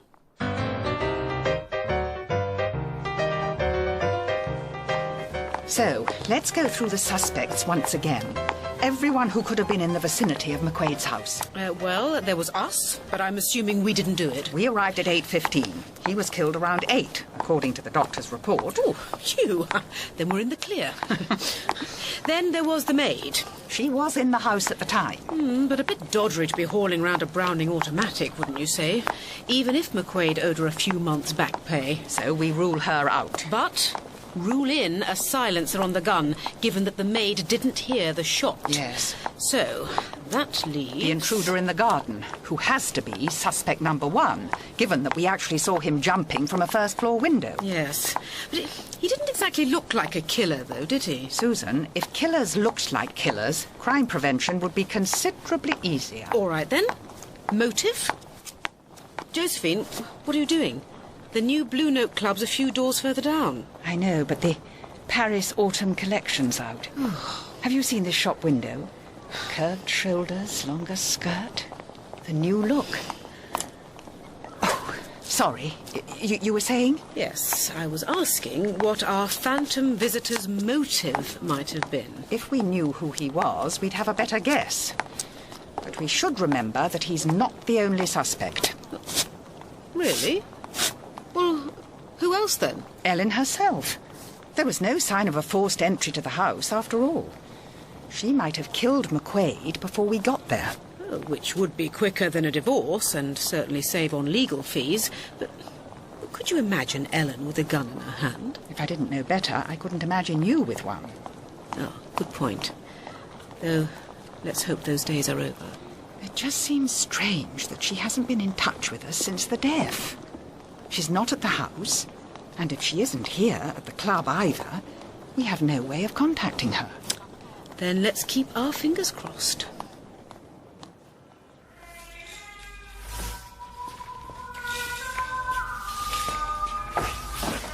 Sorry, ladies. The club isn't open yet. The door upstairs was. Oh, that's because there's nothing much worth stealing here. Unless you're interested in a collection of jazz records. That was Ellen McQuaid, wasn't it? Oh, you're a connoisseur. Well, not exactly. We were in here with her the other night. I thought I recognised you. Mel Rankin. I own this place. For what it's worth. Pleased to meet you. I didn't realise Ellen had made records. Only one so far, before the war. She's got a future in front of her, though. Or she had, if it's not destroyed by this business. You read about the murder? Yeah. Drink? No, a little early in the day for me, thanks. You haven't heard from her? No, and I'm not expecting her to sing tonight. So, what do you want from me? Mr. Rankin, we're going to have to put some of our cards on the table, but we would appreciate your treating this as confidential. I've got a short memory at the best of times. Too much of this stuff, probably. Go ahead. Ellen McQuaid hired us to obtain evidence for a divorce. Unfortunately, now we need to find McQuaid's murderer. Is there anything you can tell us about their relationship? Well, Ellen's been singing here since I started the place. She met McQuaid sometime before that at a bigger club.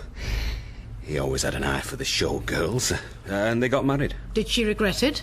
Only 24 hours out of 24. Still, as she said, it was her own fault. You marry for luxury, you can't expect love as well. But she kept on singing. This club was her escape. I don't suppose McQuaid approved. Jazz dives, low morals. Doesn't fit in with the Globe's view of bright, shining post-war Britain. You want to hear the other side of this record? What? Oh, yes, thanks. So, you're looking for the person who killed McQuaid. And because Ellen's gone to ground somewhere, you think she might be involved in some way? Well, we're hoping not, but we can't be certain. Listen to me. Ellen can be foolish, but she's not murderous. Here, read the record label. What does it say? Who's Sorry Now? Singer Ellen McQuaid, pianist Ben Greenway. Was that her accompanist here the other night? No, it wasn't. Greenway was a good jazz musician. Then he joined the army. After that, no one knows what's happened to him. Died in action, perhaps? I don't think so. That sort of news gets reported. Can you reach that top shelf up there? Yes. Why? A bit too high for me. Ellen kept a few things here. Things she couldn't keep at home. Run your hand along. You'll find a photograph. Is it there? Yes, got it. I think he might be the man you're looking for. Let's see.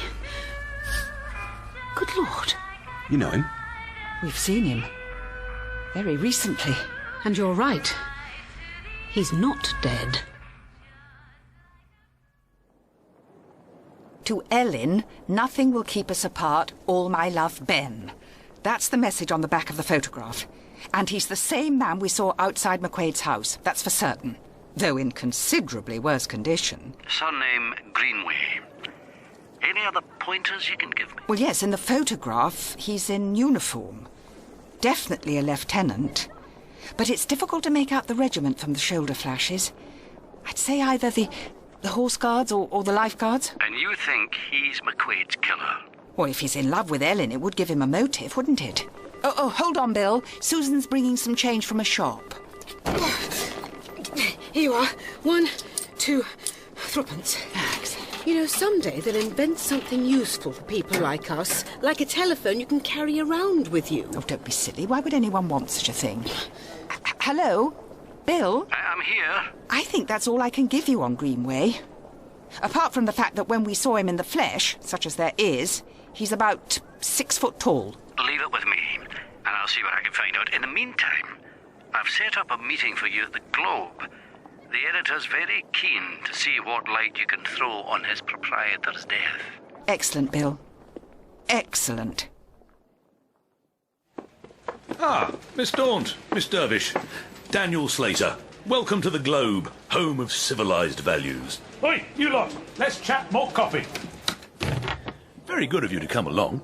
I would say the same, particularly in view of the fact that you hinted in this morning's edition that we may be murderers. Now then, we were very careful not to say that. Please, take a seat. On the grounds you don't have a noose handy? Oh, wit. I love that in a woman. Now then, your colleague suggested on the telephone that you might have some information for me. That's correct. We might. I see. Hard to get. Go on. As you are probably well aware, we were first on the scene of the murder, after the maid, of course. Oh, yeah, daft foreign cow said nothing to us at all. Because she doesn't know anything. We, however, do, Mr. Slater. And, much as we might dislike the Globe, we're prepared to part with the information, but on our terms rather than yours. Very bold. Specify, please. We have a strong lead on a suspect, and we are prepared to give you his name, but only on condition that you do not publish it Oh, great deal. The name's not much good to me if I can't publish it. On condition you do not publish it until we have absolute proof of his guilt. And that at such time you guarantee that the name of our agency will feature prominently as instrumental in the solving of this crime. What do you say? How long will it take you to obtain proof? We can't be certain. I don't know. I feel like I've been sold Tower Bridge here. All right, go on then. You promise? Yes, I promise. Now, what's the name of your suspect? Do you trust him? Slater? Not entirely, no. But it seems the only chance of getting back into business. The Globe will have an edition out in about 4 hours. Then we'd better be absolutely certain of Greenway's guilt by then. At the moment, we know he had a motive and was at the scene. Also, that he's ex-army, and the Browning automatic is a standard-issue military weapon. That's true, although there are probably quite a few washing around. I recommend we get back to the office and see what Bill's come up with. Goodness, the street's crowded, isn't it? Yes. But Susan... What? What is it? Over there, on the other side of the road, standing still amongst the crowds. It's him, Ben Greenway. God, yes! Gazing at the Globe building. What on earth is he doing here? I don't know, but I think we should catch him while we can. Mind that car! Whew, that was close. Yes, but unfortunately he spotted us now. Come on, then, quick. He might not be quite so elusive over urban terrain. Mr. Greenway? Ben? Oh, where's he gone? I don't understand it. We were right behind him. It couldn't have been more than 20 yards when we came around that corner. And he seemed to be losing strength. There's nothing here. Just a quiet courtyard. No way of escape. Some old war debris, but nowhere to hide at all. Ben! What's that doorway over there? Well, whatever it is, it looks decidedly disused.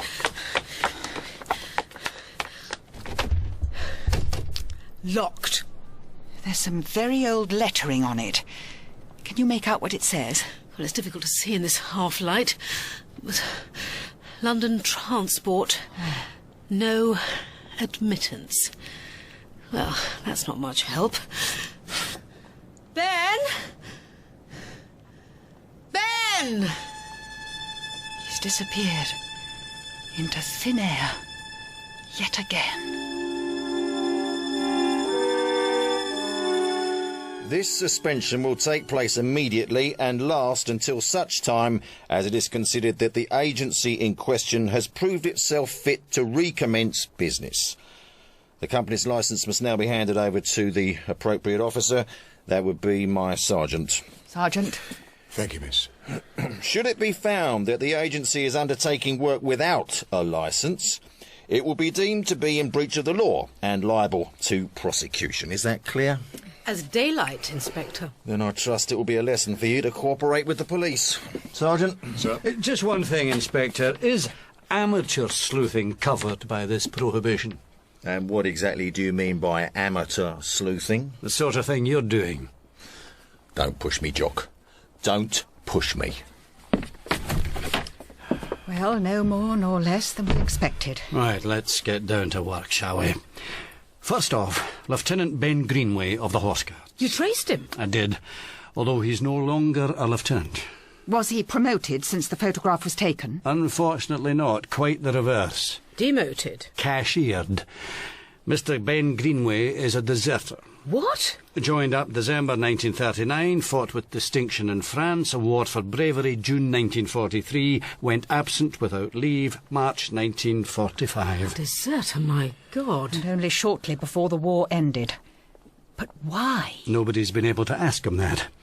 He's on the run. Which would explain the way he looks. We almost had him in our hands twice. Susan, I know you have every reason to feel strongly about deserters, but there's more at stake here.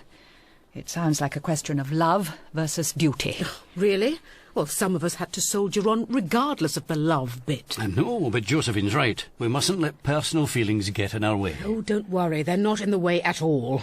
I'm all the keener to throw Greenway to the police or the Globe, whichever is the worst fate. But to do that, we'll have to find him. Now, you say he disappeared in a closed yard behind Fleet Street. Wesley Court, yes. And there was a disused doorway marked London Transport. That's right.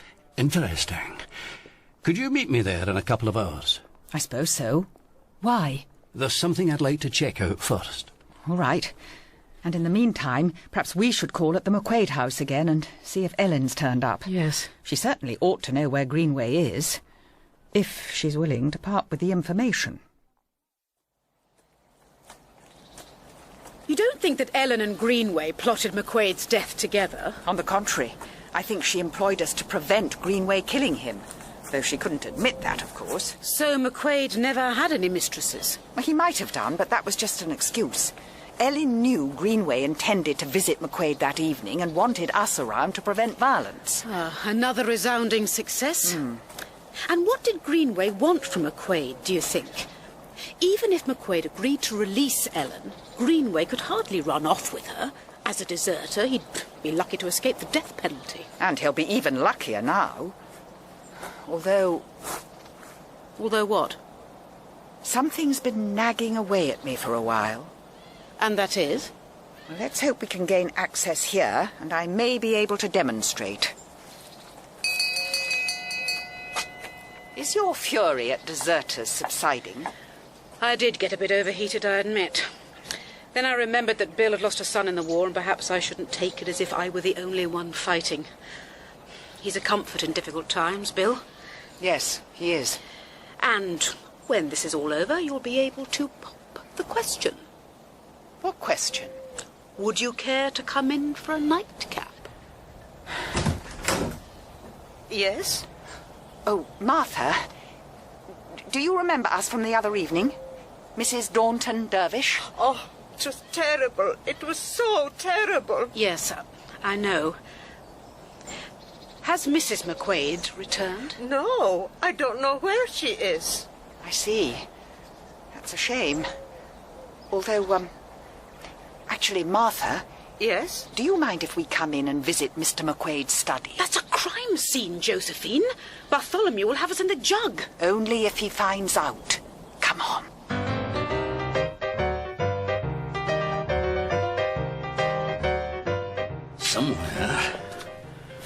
Somewhere here. Yes. Are you sure, Josephine? It hangs together, doesn't it? Pretty much, I suppose, as far as it goes, but... Oh, God, I've been such a fool. The evidence was staring me in the face all along. Bill? Over here, where the torch is. Oh, Bill, I think we've made a breakthrough. And I'm about to make a literal one. Now watch this. A £1 note? What are you going to do, a magic trick? Of sorts. Now, I let the note go, and what do you observe? It's floating upwards. Correct. Which means there's a draught of warm air somewhere around here, and I would say coming from behind those planks. Bill, what have you discovered? I checked on some outdated maps, and I had a vague recollection of something.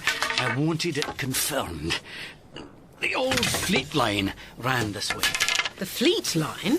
A disused underground railway.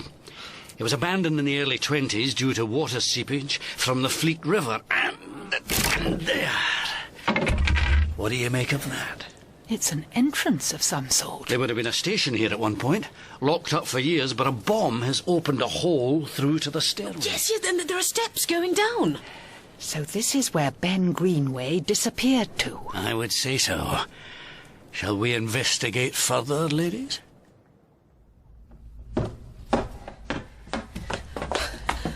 A whole disused underground station. 2 platforms and not a train for 20 years. Even worse than the normal service. And he's here somewhere. Ben Greenway. Yes, lives down here, I'd guess. Except when he comes up for some fresh air, which was when you last saw him. Oh, look over there. Hold the torch still. There's even a map of the line. What's the betting it serves Kensington as well? Give me the torch. I'll go and check. Well, isn't this romantic? It is, Bill, but at the wrong moment, I'm afraid. We need rather urgently to prevent the Globe labelling Greenway as the chief murder suspect. You don't believe he killed McQuaid? I'm almost certain he didn't, because he was... Yes! Kensington Church Street, right by McQuaid's house. And this is how he got there, through the tunnels. But he arrived after McQuaid was shot. Greenway was simply too tall to kill him. Too tall? I'll explain on the way back up. We need to get to the Globe, and you should contact Inspector Bartholomew.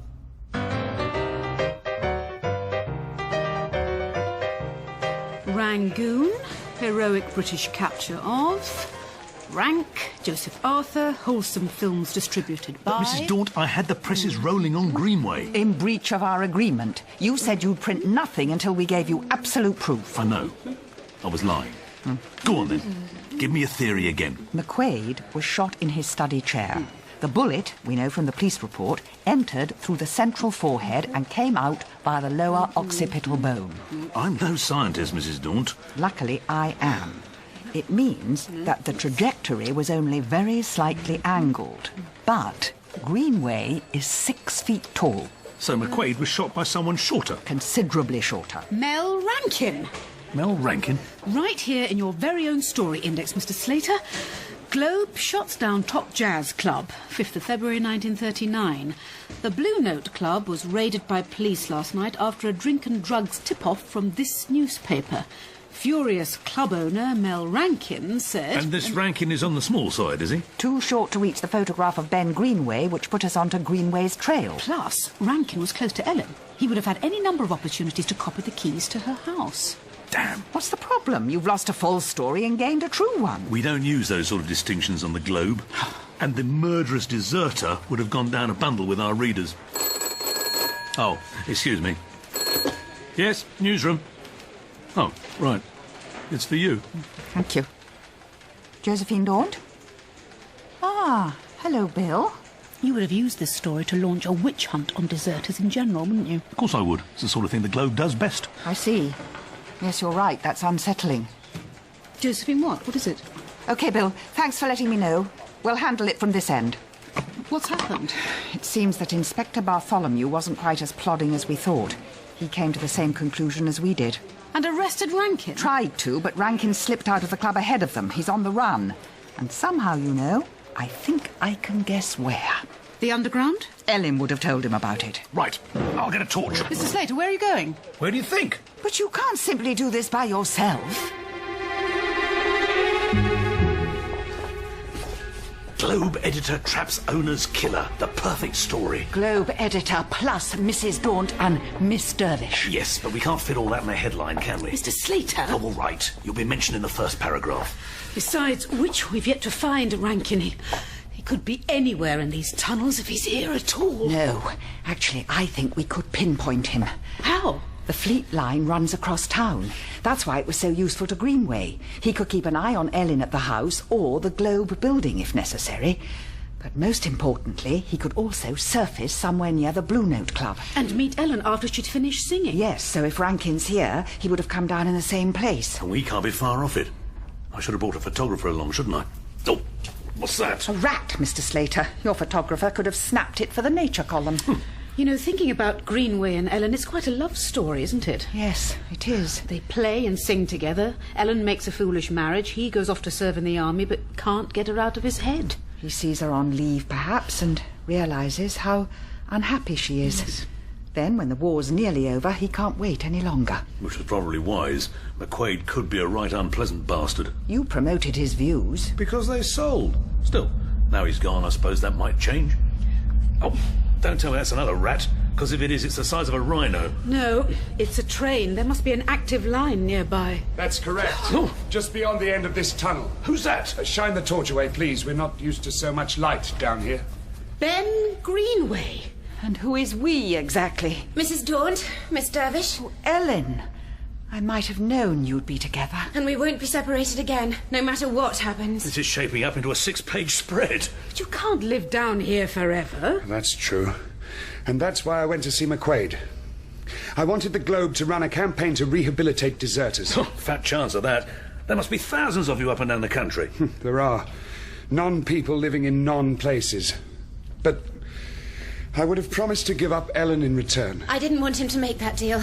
I'd rather be here. And as it happened, you never got the chance to make the deal. Rankin arrived ahead of you to take his revenge on McQuaid. Although he'd happily have had you swing for it. That's right.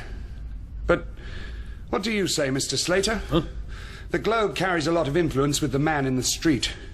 And it's the man in the street who has the most unreasoning hatred of deserters. Or woman, in some cases. We all had our reasons for doing what we did. Mine was love. For others, it was simply fear. But we can't remain outside society forever. Can you help us, Mr. Slater? Yes, why not? Get the power of the Globe behind you.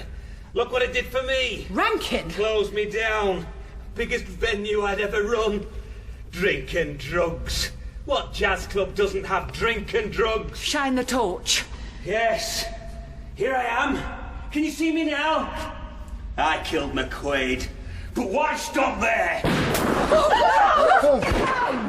Oh, Mr. Slater!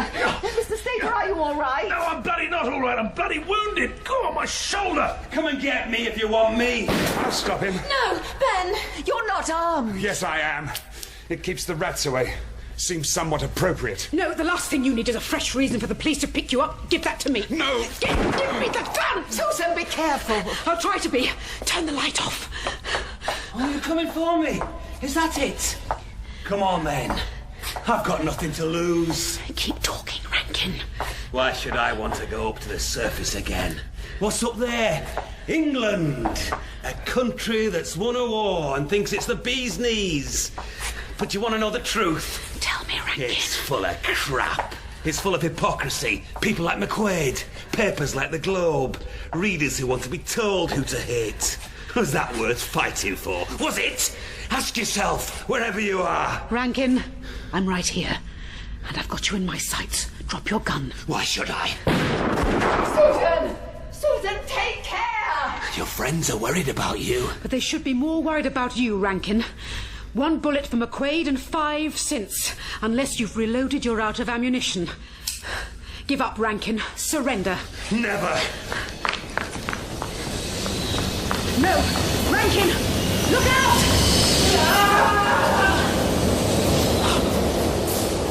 Oh, my God.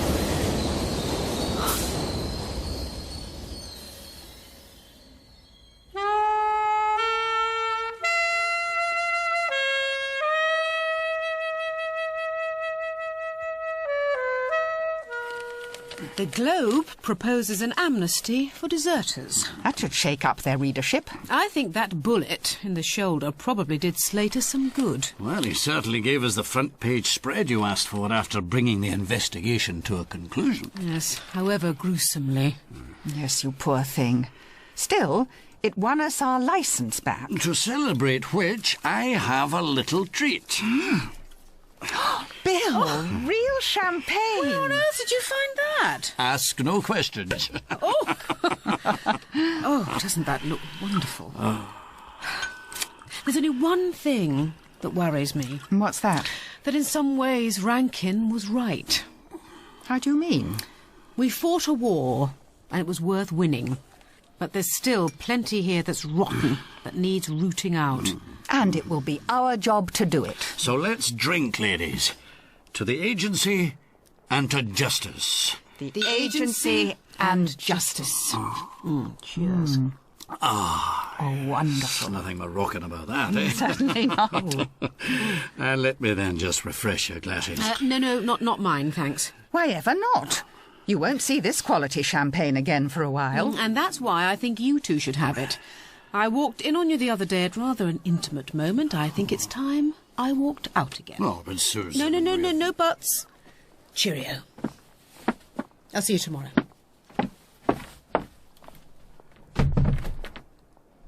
Well...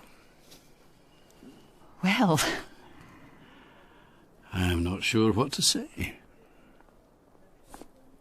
Then allow me. How about a nightcap?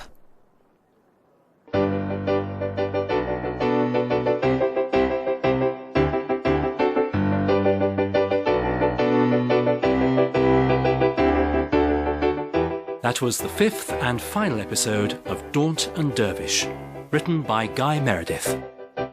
From an idea devised by Anna Massey and Imelda Staunton. Josephine Daunt was played by Anna Massey, Susan Dervish by Imelda Staunton. Bill Mackie was played by Bill Patterson, Daniel Slater by Nicky Henson, Mel Rankin by Gerald McDermott, Ellen McQuaid by Alison Pettit, Inspector Bartholomew by Andrew Harrison, Ben Greenway by Harry Myers, and Martha by Marlene Sidaway. The pianist was Harry Myers. Daunt and Dervish was directed by Cherry Coxon.